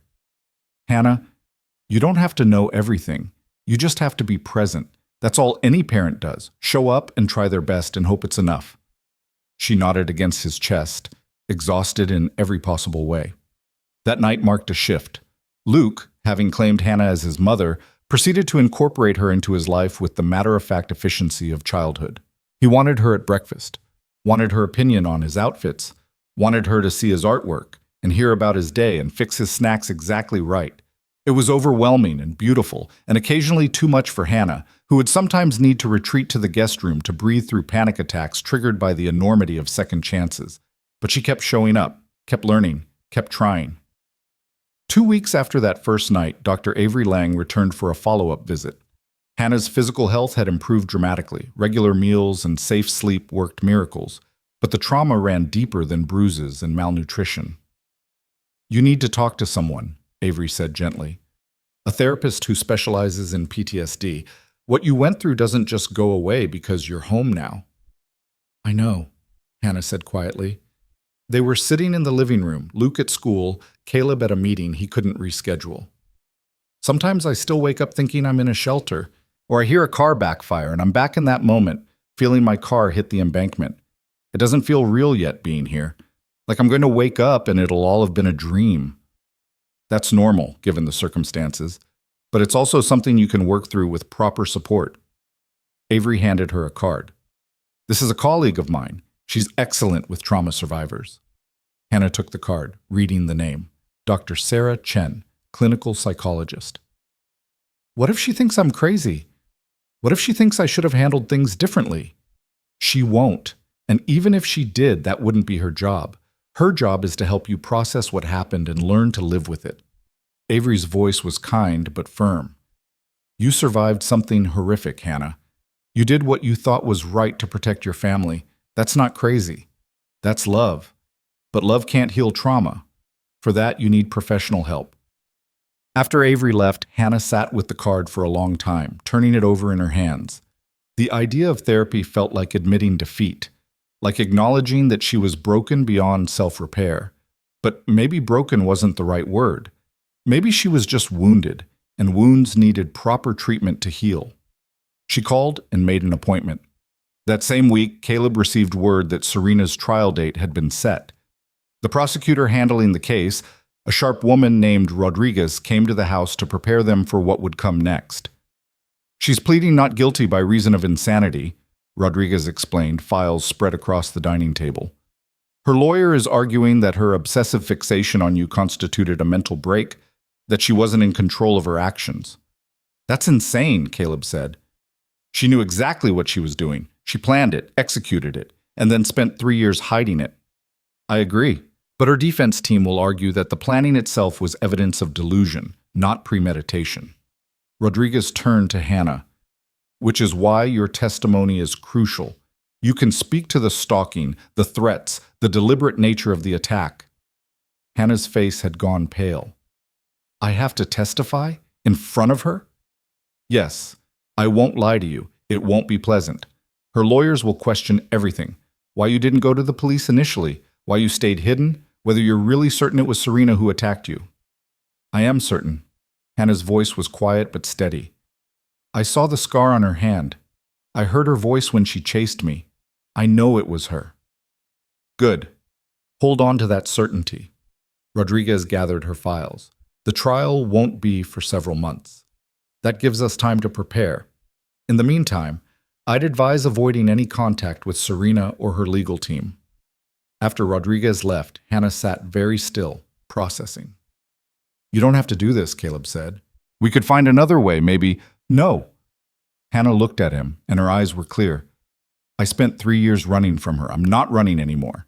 If testifying puts her away, if it means Luke is safe and you're safe and we can finally move on, then I'll do it. The weeks that followed were an exercise in building a new normal. Hannah started therapy, twice-weekly sessions that left her drained but gradually more stable. Luke adjusted to having his mother home, though he sometimes still slipped and called her Hannah instead of Mom, self-correcting with an apologetic smile. Caleb worked from home more often, unwilling to miss any more moments, any more firsts in this second chance they'd been given. But underneath the healing, tension simmered. The trial loomed. Nightmares plagued Hannah, and the questions neither of them quite knew how to answer hung in the air between them. What were they to each other now? Were they rebuilding a marriage or building something entirely new? And how did you move forward when the past was still so present?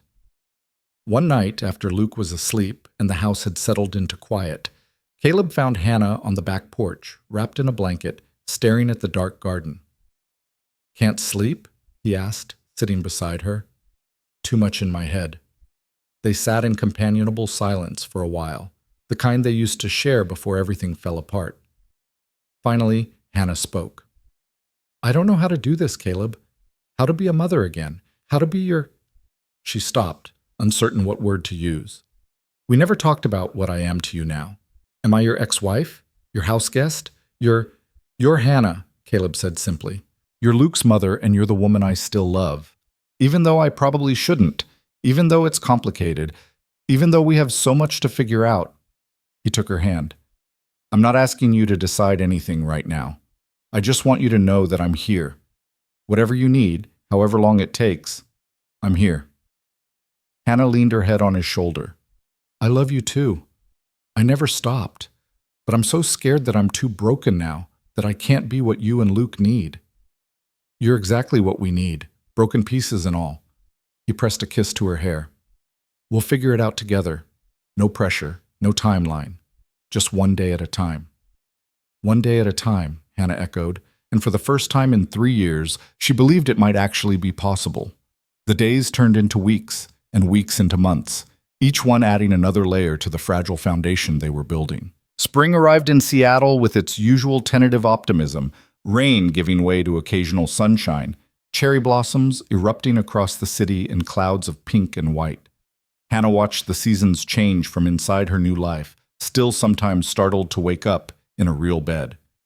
To drink coffee that wasn't donated or scavenged. To hear her son's voice calling for her from another room. But progress wasn't linear. Some days were good, almost normal. Other days, the weight of everything that had happened crushed down so hard that Hannah could barely get out of bed. Dr. Chen called them grief cycles, explaining that Hannah was mourning the 3 years she'd lost, even as she tried to embrace what she'd found. You're allowed to grieve and be grateful simultaneously, Dr. Chen had said during one particularly difficult session. Those feelings aren't mutually exclusive. It was a Thursday afternoon in early April when the prosecution called. Rodriguez's voice on the phone was brisk, professional, but Hannah could hear the underlying tension. The trial date got moved up, she said without preamble. Judge had a cancellation. We start in 3 weeks. Hannah's stomach dropped. 3 weeks? I thought we had until June. I know, I'm sorry. But this might actually work in our favor. Less time for Serena's team to prepare their insanity defense. Less time for witnesses to forget details. A pause. Are you ready? Hannah looked around the kitchen where she stood. Luke's artwork covered the refrigerator, a chaos of stick figures and dinosaurs. Caleb's coffee mug sat in the sink from that morning. Through the window, she could see the garden where she'd started planting vegetables with Luke, his small hands helping press seeds into soil. I have to be, she said. That night, after Luke was asleep, Hannah and Caleb sat down to talk about what the trial would mean. Caleb had been through the legal process once before, years ago, when his company had been sued by a competitor. He knew the emotional toll, the way lawyers could twist words and intentions until you questioned your own memory. They're going to try to make you look unstable, he warned gently. They'll ask why you didn't go to the police after the attack, why you chose to live on the streets instead of coming home. They'll question every decision you made. I know. Hannah's hands wrapped around her teacup, seeking warmth. Dr. Chen and I have been working on it. She's helping me understand that my decisions made sense given what I knew and felt at the time, that trauma isn't rational. Do you want me in the courtroom? I can be there for every session if you need me. Hannah considered this. Part of her desperately wanted Caleb there, wanted his solid presence as an anchor. But another part worried about him hearing everything, the full extent of how bad things had gotten, the places she'd slept, the things she'd done to survive. I want you there for my testimony, she decided. But maybe not for everything else. Luke needs one of us to maintain normalcy, and if we're both consumed by the trial, he'll feel it, Caleb finished. Okay. I'll be there when you testify, and Rodriguez can call me if anything critical happens on other days. They sat in silence for a moment, the weight of what was coming settling over them like a heavy blanket. Caleb? Hannah's voice was small. What if they don't believe me? What if Serena walks free? Then we appeal. We fight harder. We do whatever it takes. He moved closer, taking her hands. But Hannah, you have evidence. Knox's investigation, the photos from her apartment, the traffic footage, her own confession. The truth is on our side. The truth didn't save me 3 years ago. No, but you did. You saved yourself, and now you're going to make sure she can't hurt anyone else. Hannah wanted to believe him. Some days she did. Other days, doubt crept in like fog, obscuring everything. The following Monday, Patricia Mercer invited herself over for lunch. Caleb's mother had been surprisingly supportive since learning the full story, her initial anger at Hannah transforming into something more complex. Sympathy, mixed with frustration at the years they'd all lost. How are you holding up? Patricia asked, watching Hannah make sandwiches with the careful precision of someone still relearning domestic tasks. I'm okay. Nervous about the trial. Understandable. Patricia accepted her plate with a nod of thanks. I wanted to talk to you about Luke, actually, about what he might hear or understand about all of this. Hannah's knife clattered against the plate. We haven't told him any details, just that I was sick and had to go away. I know. But children pick up more than we think. He's going to hear things at school from other parents who read about the trial in the news. This is Seattle, Hannah.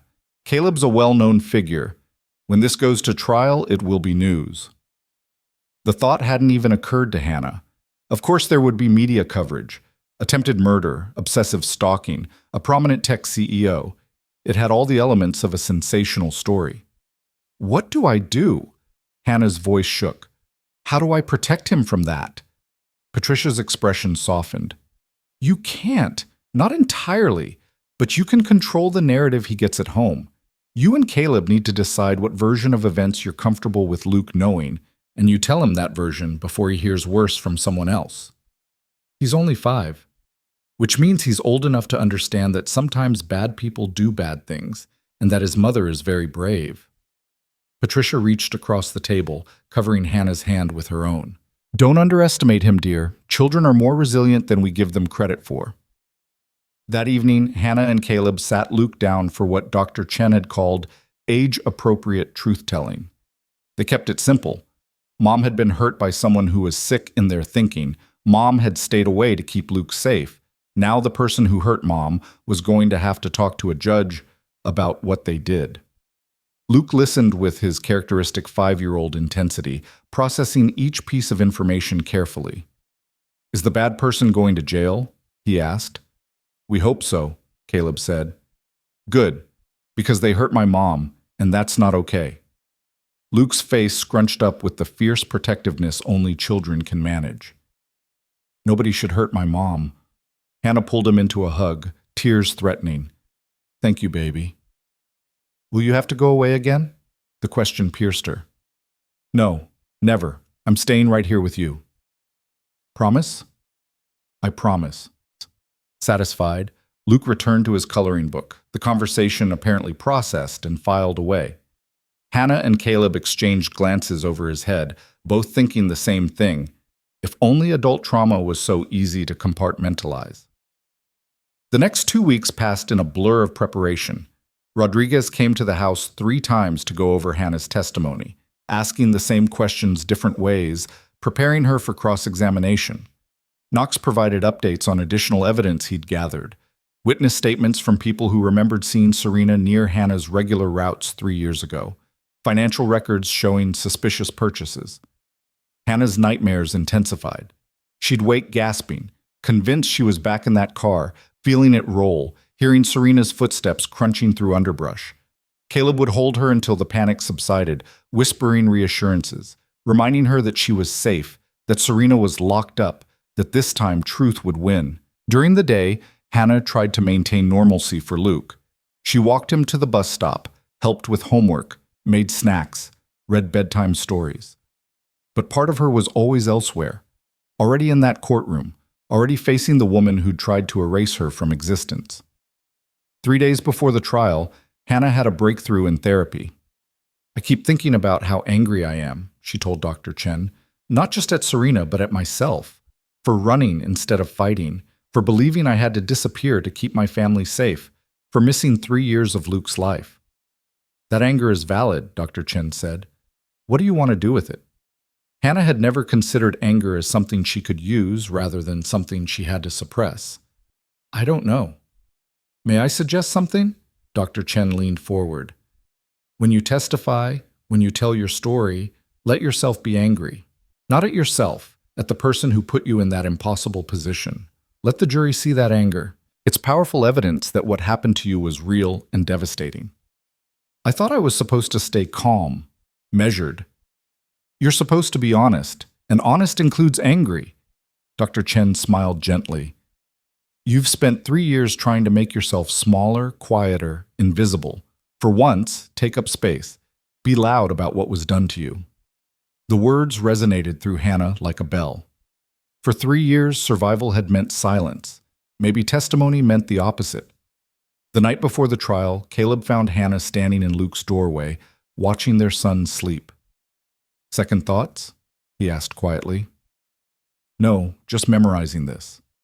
She gestured at Luke, at the room full of dinosaur posters and toy bins, and the life they'd rebuilt.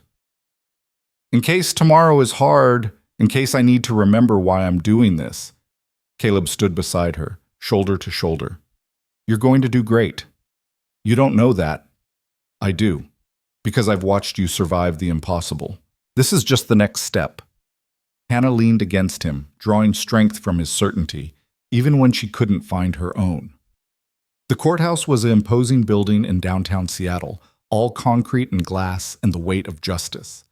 Hannah walked up the steps between Caleb and Rodriguez, cameras flashing despite the early hour. Apparently, Patricia had been right about media interest. Inside, the prosecutor led them to a conference room to wait. Through the walls, Hannah could hear the murmur of people gathering, the court preparing for the day's proceedings. Remember, Rodriguez said, answer only what's asked. Don't elaborate unless necessary. If you need a break, tell the judge. You're the victim here, Hannah. Don't let them make you forget that. At 9 o'clock sharp, they were called into the courtroom. The space was smaller than Hannah expected, somehow making it feel more intimate and more terrifying simultaneously. Rows of benches held spectators, reporters, curious citizens. Some faces Hannah recognized from Caleb's company. And there, at the defense table, sat Serena. Hannah's breath caught. She hadn't seen Serena since that day in the parking garage, hadn't prepared herself for the visceral reaction of being in the same room. Serena looked different, thinner, paler, wearing a conservative suit that made her look younger than her 34 years. She didn't look like someone capable of attempted murder. She looked like someone's daughter, someone's friend. Their eyes met across the courtroom. Serena's expression was complicated. Regret, anger, something that might have been longing. Hannah looked away first, focusing instead on Rodriguez, on the judge entering, on anything except the woman who'd stolen 3 years of her life. The trial began with opening statements. The prosecution laid out the case methodically. Obsession, stalking, attempted murder, 3 years of deception. The defense countered with their narrative. A woman suffering from erotomania, unable to distinguish reality from delusion, not responsible for actions committed during a mental health crisis. Hannah listened to both sides describe her attempted murder like it was an academic exercise, a puzzle to solve rather than her life, her trauma, her missing years. She gripped Caleb's hand so hard her knuckles went white. The first day was mostly procedural, jury selection, preliminary witnesses, establishing timeline. Knox testified about his investigation, professional and thorough, walking the jury through traffic footage and phone records. A forensic psychologist discussed the photos found in Serena's apartment, the obsessive documentation suggesting premeditation rather than impulsive delusion. Hannah wasn't called to testify until day 3. She spent the intervening time in a strange limbo, attending sessions when her presence was required, waiting in conference rooms when it wasn't. At home, she tried to be normal for Luke, but he could sense something was wrong. Is the bad person saying sorry? He asked over dinner the second night. Not exactly, Caleb said carefully. Why not? If you do something bad, you're supposed to say sorry. The innocent logic of childhood. Hannah wished the world worked that way. Sometimes grown-ups make it more complicated than it needs to be, she said. Luke considered this, then shrugged and returned to his pasta, the adult world's complications beyond his concern. On the morning Hannah was scheduled to testify, she woke at 5 a.m. from a nightmare she couldn't quite remember. Caleb was already awake beside her, as if he'd been keeping watch. Ready? He asked. No, but I'm doing it anyway. She dressed carefully in the outfit Rodriguez had helped her choose, professional but not severe, a blue dress that conveyed credibility without seeming calculated. Dr. Chen had taught her breathing exercises for managing anxiety. Hannah used them now, counting inhales and exhales while Caleb drove them to the courthouse. In the conference room, Rodriguez did a final prep. Remember, Serena's lawyer is going to try to rattle you. Don't let him. You know what happened. Trust your truth. At 10:30, Hannah was called to the stand. The walk to the witness box felt endless, every eye in the courtroom tracking her movement. She placed her hand on the Bible, swore to tell the truth, and sat down. From here, she could see everyone. The jury, young and old, their faces carefully neutral. The judge, a woman in her 60s with kind eyes. Rodriguez, confident and ready. Serena's lawyer, a man named Patterson, who looked like he'd stepped out of a Brooks Brothers catalog. Caleb, sitting in the first row behind the prosecution, his face an anchor of support. And Serena, watching her with an intensity that made Hannah's skin crawl.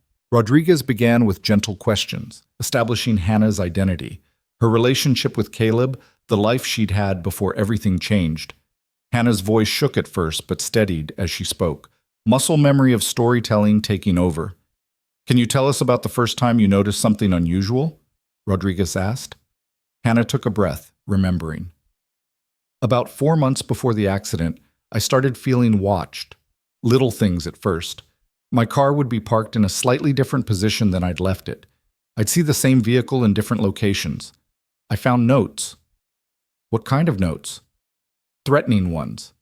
They said I didn't deserve my family, that I was ruining Caleb's life, that I should leave before something bad happened." Hannah's hands twisted in her lap. "I thought I was being paranoid, postpartum anxiety maybe. Caleb was so busy with work and I felt guilty for being scared when I had no proof." "Did you tell your husband about these concerns?" "I tried, but I couldn't articulate what was wrong. It sounded crazy when I said it out loud. Someone's moving my car, someone's watching me. Caleb suggested I was stressed, that I should rest more." Across the room, Caleb flinched. Hannah met his eyes briefly, trying to convey that she didn't blame him. How could anyone have predicted the truth? Rodriguez walked her through the night of the attack, every detail. The drive home from her sister's house, the car appearing in her rearview mirror, the first impact from behind, hard enough to send her veering, the second impact, the car rolling, pain and darkness and terror. "What happened after the crash?" Rodriguez asked. "I got out of the car. I was disoriented, bleeding, but I could hear footsteps, someone coming down the embankment toward me." Hannah's voice dropped. "I ran. I didn't think. I just ran into the trees." "Did you see who was chasing you?" "Not their face. It was too dark. But I heard their voice, a woman's voice saying my name, telling me to stop running." "Did you recognize the voice?" Hannah looked at Serena. "Yes. It was Serena Cole. I'd heard her on the phone with Caleb hundreds of times. I knew her voice." "What happened next?" "I fell down another embankment, hit my head. When I woke up, there were police lights above, and I heard officers saying they'd found the car but no body. I stayed hidden in the trees until they left." Hannah's breathing was faster now, the memory visceral.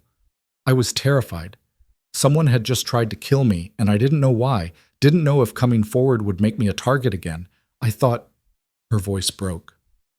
"I thought if I was dead, if they thought I was dead, maybe they'd leave Caleb and Luke alone."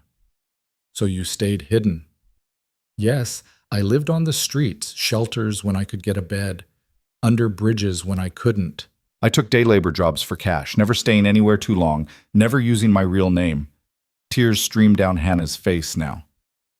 "I watched my son from a distance sometimes, saw him at parks, at school pickup, making sure he was okay, making sure the person who wanted me dead hadn't gone after him instead." Rodriguez let the testimony sit, let the jury absorb the full horror of it. Then, "For 3 years you survived this way. Why come forward now?" "Because I got careless, started staying in the same areas too long, and I saw Serena's car again following me. I knew it was starting over." Hannah straightened in her chair. "And I was tired of running, tired of being afraid, tired of missing my son's life. I'd rather die fighting than keep running."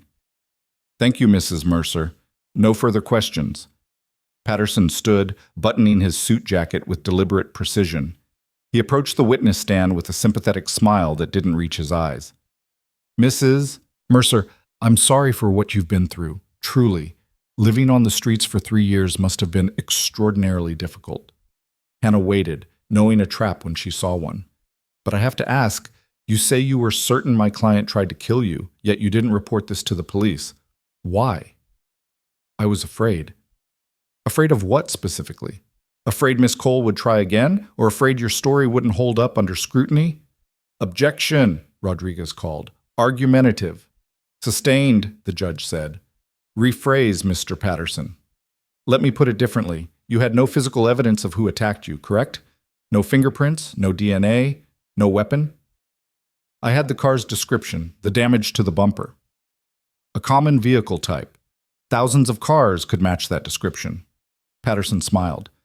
And the voice you claim to have heard in the dark while injured and disoriented, could you have been mistaken?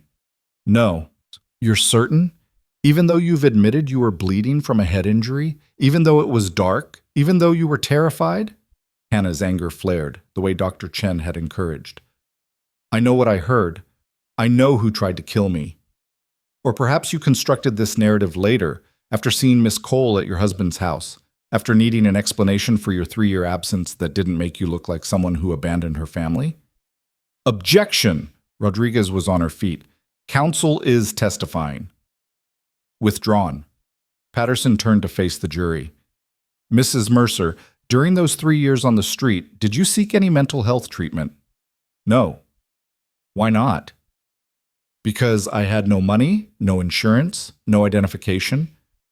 But free clinics exist. Shelters often provide mental health services.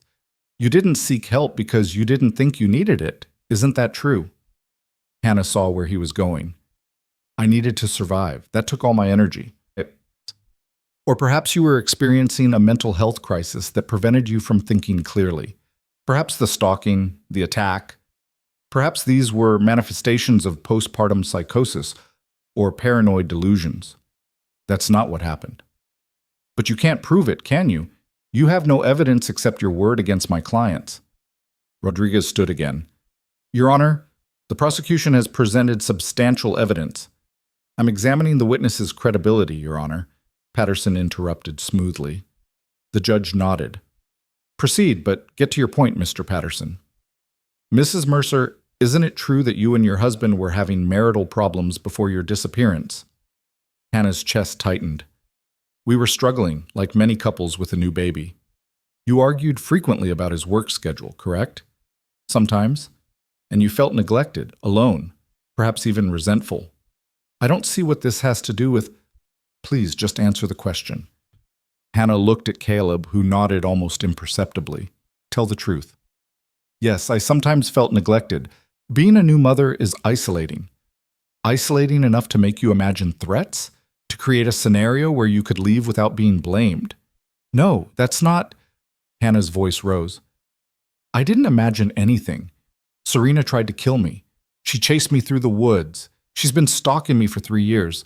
Just because she looks normal sitting there in her nice suit doesn't mean she isn't dangerous. Patterson smiled, as if Hannah's emotional response proved his point. No further questions. Hannah's hand shook as she stepped down from the witness stand. The cross-examination had lasted less than 20 minutes, but it felt like hours. Rodriguez gave her an encouraging nod as she passed, but Hannah felt hollowed out, exposed. In the hallway, Caleb pulled her into his arms. You did great. He made me sound crazy. He did his job. Now Rodriguez will do hers. Caleb pulled back to look at her. Hannah, the jury heard you. They saw Serena's face while you testified. They're not stupid. But Hannah couldn't shake the fear that Patterson had planted enough doubt that the jury might see her as unstable rather than victimized. The trial continued for 2 more days. The defense called their own experts, psychologists who testified about erotomania and delusion, suggesting Serena had genuinely believed she was protecting Caleb. They painted a picture of a troubled woman who needed treatment, not prison. But then Rodriguez called her rebuttal witness, the prosecutor who'd taken Serena's confession in the parking garage. He testified about Serena's clear, calculated explanation of her actions, her acknowledgement that she knew right from wrong, her statement that Hannah should have stayed dead. The words hung in the courtroom like poison. On the final day, Serena herself took the stand. Hannah forced herself to watch, to listen as the woman who'd tried to kill her explained her actions. I loved Caleb, Serena said, voice trembling. I loved him from the first time I heard him speak at a conference. He was brilliant, visionary, everything I wanted in a partner. I thought if I could just work for him, be close to him, he'd see that we belonged together. And Hannah? Rodriguez asked during cross-examination. She was in the way. She didn't appreciate him. She made him feel guilty for his success. I thought...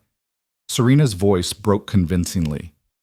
I thought I was helping. I thought if she was gone, he could focus on what really mattered, on building his empire. On us. There was no us, Miss Cole. Mr. Mercer never expressed romantic interest in you, correct? Not explicitly, but I could see it. The way he relied on me, trusted me. We had a connection. A connection you imagined. It was real. Serena's composure cracked. It was real, and Hannah ruined it by coming back, by making him think he still wanted her when he'd been so much better without her. The outburst was exactly what Rodriguez had been pushing for. The mask slipping, the real Serena showing through. After closing arguments, the jury deliberated for 6 hours. Hannah spent that time in the conference room, unable to eat, unable to think about anything except what verdict would come. When the call finally came that the jury had reached a decision, Hannah's heart nearly stopped. They filed back into the courtroom. The 4 women stood. On the count of attempted murder in the first degree, how do you find? Guilty. Hannah's knees went weak. Caleb caught her arm, steadying her. On the count of stalking? Guilty. On the count of assault with a deadly weapon? Guilty. All counts. Guilty on all counts. Serena's face crumpled. Her lawyer put a hand on her shoulder, but she shook it off, turning to look directly at Hannah. This isn't over, she mouthed. But it was. The judge set a sentencing date for 3 weeks later, and Serena was remanded to custody pending sentencing. As they led her away in handcuffs, Hannah finally let herself breathe.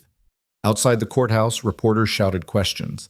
Caleb shielded Hannah, getting her to the car while Rodriguez handled the press. Once they were safely inside, doors locked, Hannah started to cry. It's over, she sobbed. It's really over. It's over, Caleb agreed, pulling her close. You're safe. We're all safe. They sat in the parking garage for a long time, holding each other, letting the reality of the verdict sink in. 3 years of running, 3 years of fear, and now, finally, the possibility of peace. At home, Luke met them at the door, having been dropped off by Patricia an hour earlier. Did the bad person have to say sorry? He asked immediately. Hannah knelt down to his level. Yes, baby. The judge said she has to go to jail for a very long time because she hurt people. Good. Luke hugged her fiercely. I don't want anyone to hurt you ever again. They won't, Hannah promised, hoping desperately that she could keep that promise. I'm safe now. We all are.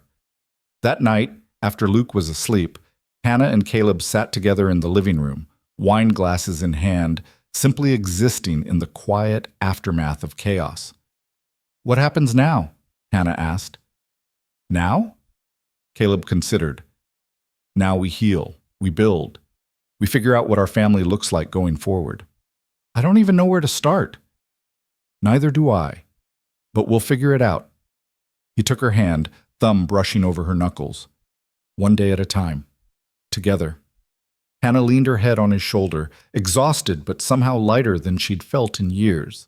The trial was over. The threat was contained. All that remained was the hard, beautiful work of learning to live again. 3 weeks after the verdict, Serena was sentenced to 25 years in prison with no possibility of parole for 15. Hannah attended the sentencing, needing to see it through to the end, needing to watch the door close on that chapter of her life. Serena's final words to the court were a rambling mixture of apology and justification, claiming she'd only wanted what was best for Caleb, that her love had made her sick. Love doesn't destroy people, the judge had said, her voice cutting through Serena's tears. What you felt was obsession. What you did was attempted murder, and you will spend the next quarter century understanding the difference. Walking out of that courtroom for the last time, Hannah felt something shift inside her. Not closure exactly. Dr. Chen had warned her that trauma didn't wrap up neatly, but a sense of permission to move forward. The past would always be there, but it no longer had teeth. The real work began after that. Hannah's therapy sessions intensified as she processed not just the trauma of the attack, but the complicated grief of everything she'd lost. Dr. Chen introduced her to EMDR therapy, using rapid eye movements to help reprocess traumatic memories. It was exhausting, often leaving Hannah wrung out and shaking, but slowly, the nightmares began to fade. Slowly, she started to believe that she deserved to take up space in the world again. At home, the adjustment continued in fits and starts. Some days felt almost normal. Breakfast together, Luke's homework spread across the kitchen table, the comfortable rhythm of family life. Other days, Hannah would freeze at the grocery store, overwhelmed by choices after years of eating whatever she could find. Or she'd wake up disoriented, convinced she was back in a shelter, and it would take Caleb's steady voice to bring her back to the present. Luke, with the remarkable adaptability of children, had integrated Hannah back into his life with increasing ease. He still had questions. Why had she been gone so long? Did she still love him when she was away? Would she leave again? But each question gave Hannah an opportunity to reassure him, to prove through consistency that she was staying. "Mom, can you come to my school on Friday?" Luke asked one evening in late May, a permission slip clutched in his hand. "We're doing a thing about families and everyone's bringing someone." Hannah's throat tightened. "A thing about families?" "Yeah, we have to talk about our family and what makes it special."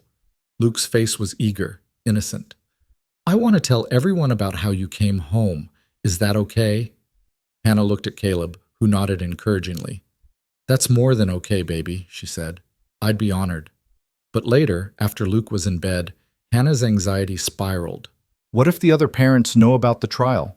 What if they judge him because of what happened to me? "Then they're idiots," Caleb said firmly. "Hannah, you're not defined by what Serena did to you.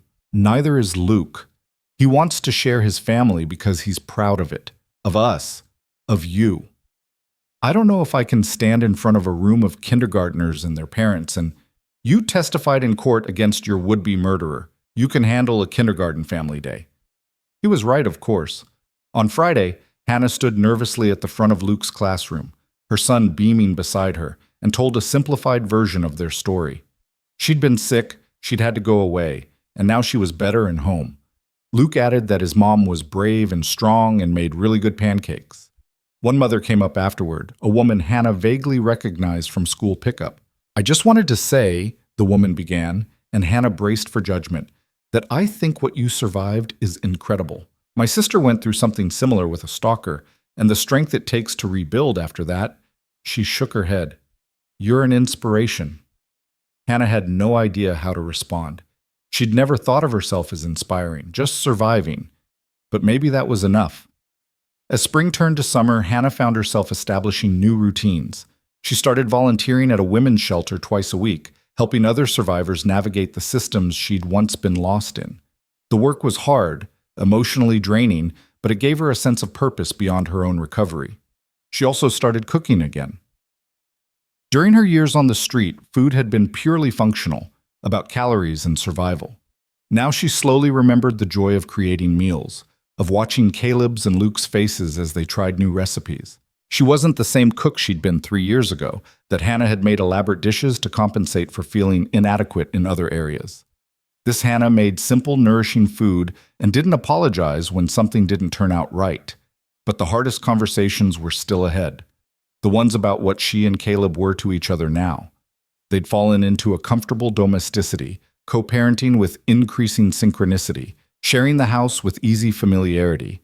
But they hadn't talked about the future, about whether they were rebuilding a marriage or building a friendship or something else entirely. They hadn't kissed since that first night, hadn't discussed sleeping in the same room, existed in a careful limbo that felt both safe and unsustainable. It was Dr. Chen who finally pushed Hannah to address it. "You can't heal in stasis," the therapist said during a session in early June. "At some point, you need to decide what you want your life to look like. Not what you think you deserve, not what's easiest, but what you actually want." That night, Hannah asked Caleb if they could talk after Luke went to bed. She saw the flicker of concern in his eyes, but also something else. Hope, maybe, or readiness. They sat on the back porch, the same spot where they'd had so many conversations over the past months. The garden Hannah had planted with Luke was thriving, green shoots reaching toward the summer sky. "I've been thinking," Hannah started, hands wrapped around a mug of tea she wasn't drinking, "about us, about what we're doing here." Caleb's posture tensed slightly. "Okay. 3 years ago, our marriage was falling apart. I know we don't talk about it much, but it's true. We were two people who loved each other but didn't know how to be together anymore. She forced herself to look at him. And I wonder sometimes if we're just repeating patterns. If we're together now because it's easier than figuring out how to co-parent separately. Is that what you think this is? Caleb's voice was carefully controlled. I don't know what this is. That's the problem. Hannah set down her mug. I know I love you. I never stopped loving you. But I'm not the same person I was 3 years ago, Caleb. I can't just slot back into the role of your wife like nothing happened. I'm not asking you to. Then what are you asking? Caleb was quiet for a long moment, choosing his words carefully. I'm asking for the chance to know who you are now, to see if the people we've become can build something together, not a restoration of what we had, but something new. What if we try and it doesn't work? What if we hurt Luke by attempting this and failing? What if we don't try and spend the rest of our lives wondering what we could have had? Caleb shifted closer. Hannah, I'm not going to pretend this is simple or that I have all the answers, but I know that when I look at my future, you're in it, not as an obligation or convenience, but as the person I choose, the person I want to choose every day. Hannah's eyes filled with tears.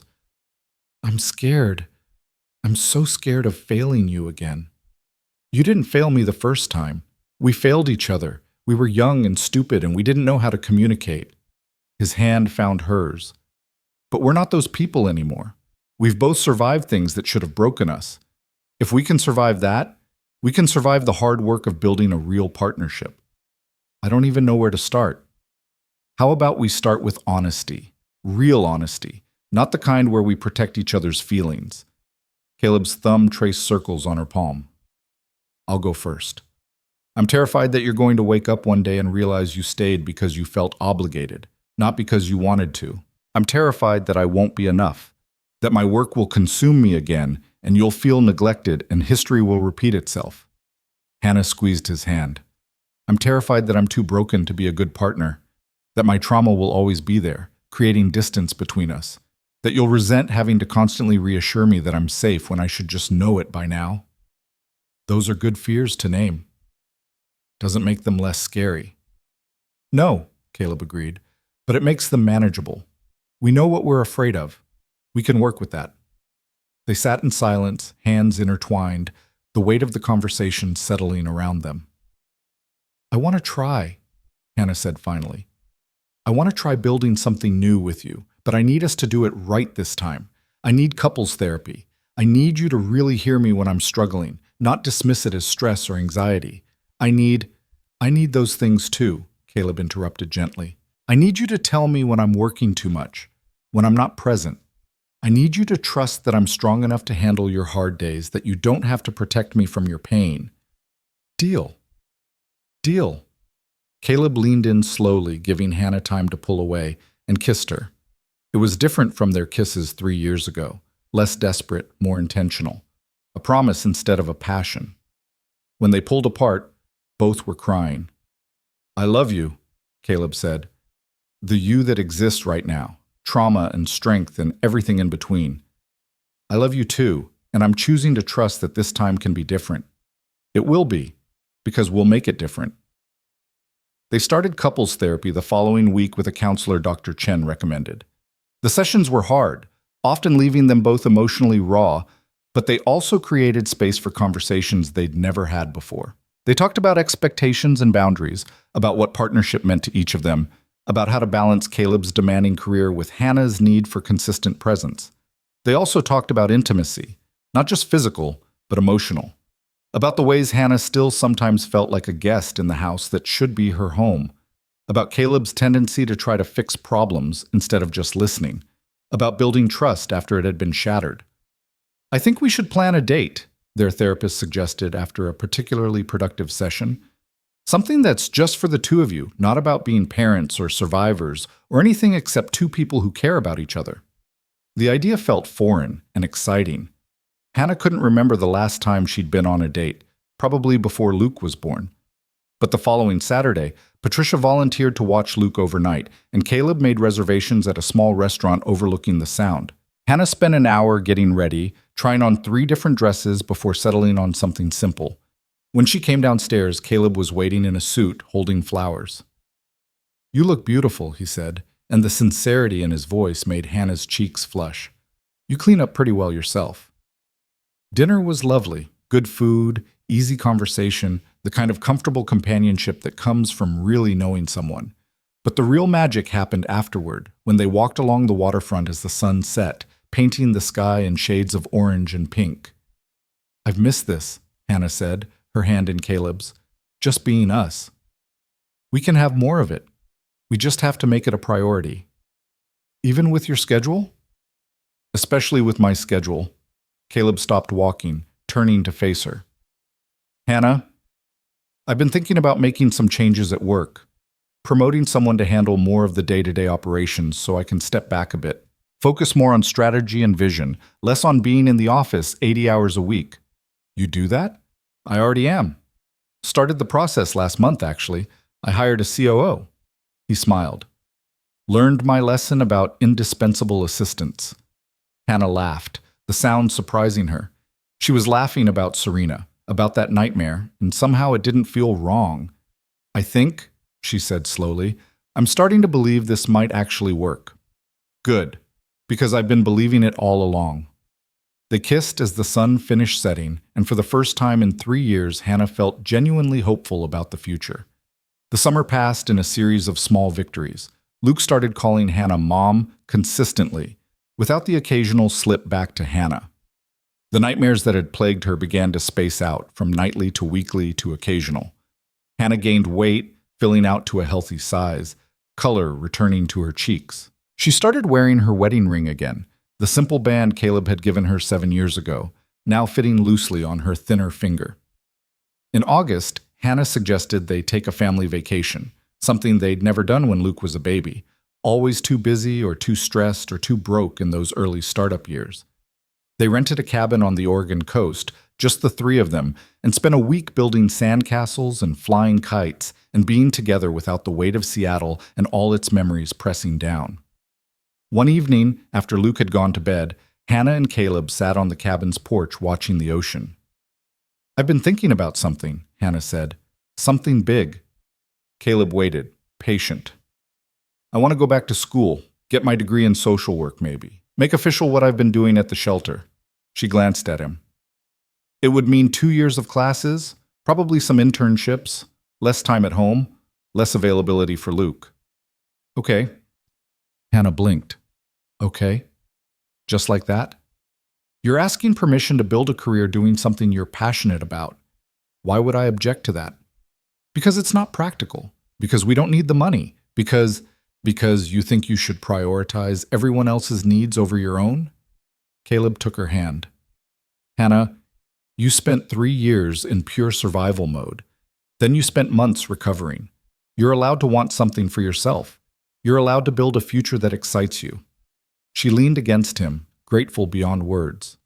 "Thank you. Thank me by kicking ass in grad school." When they returned to Seattle, Hannah started researching programs. She applied to the University of Washington School of Social Work and was accepted for the spring semester. The idea of being a student again at 32 felt both terrifying and exhilarating. September brought another milestone. Hannah moved out of the guest room. It happened gradually, naturally. She'd started sleeping in Caleb's room occasionally, usually after particularly good days when the future felt possible instead of threatening. Then occasionally became frequently, and frequently became most nights, until one morning Hannah realized she'd been sleeping in Caleb's bed for 2 weeks straight, and the guest room had become storage for Luke's outgrown toys. "Should we make it official?" Caleb asked, noticing her standing in the doorway of what had been her temporary sanctuary. "Make what official?" "That this is our room, our life, our family, not just people cohabitating for Luke's sake." Hannah thought about it, really thought about it. Did she feel married to Caleb? Did she feel like his wife?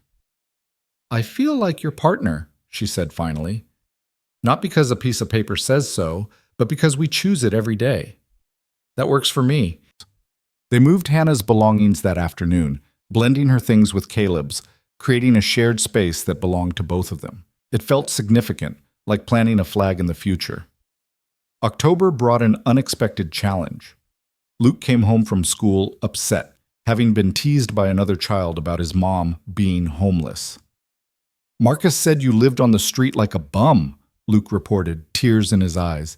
He said his dad said you were probably crazy. Hannah's heart sank. She'd known this would happen eventually, that the trial, the media coverage, the whispers would reach Luke's world. But knowing and experiencing were different things. What did you say to Marcus? She asked gently.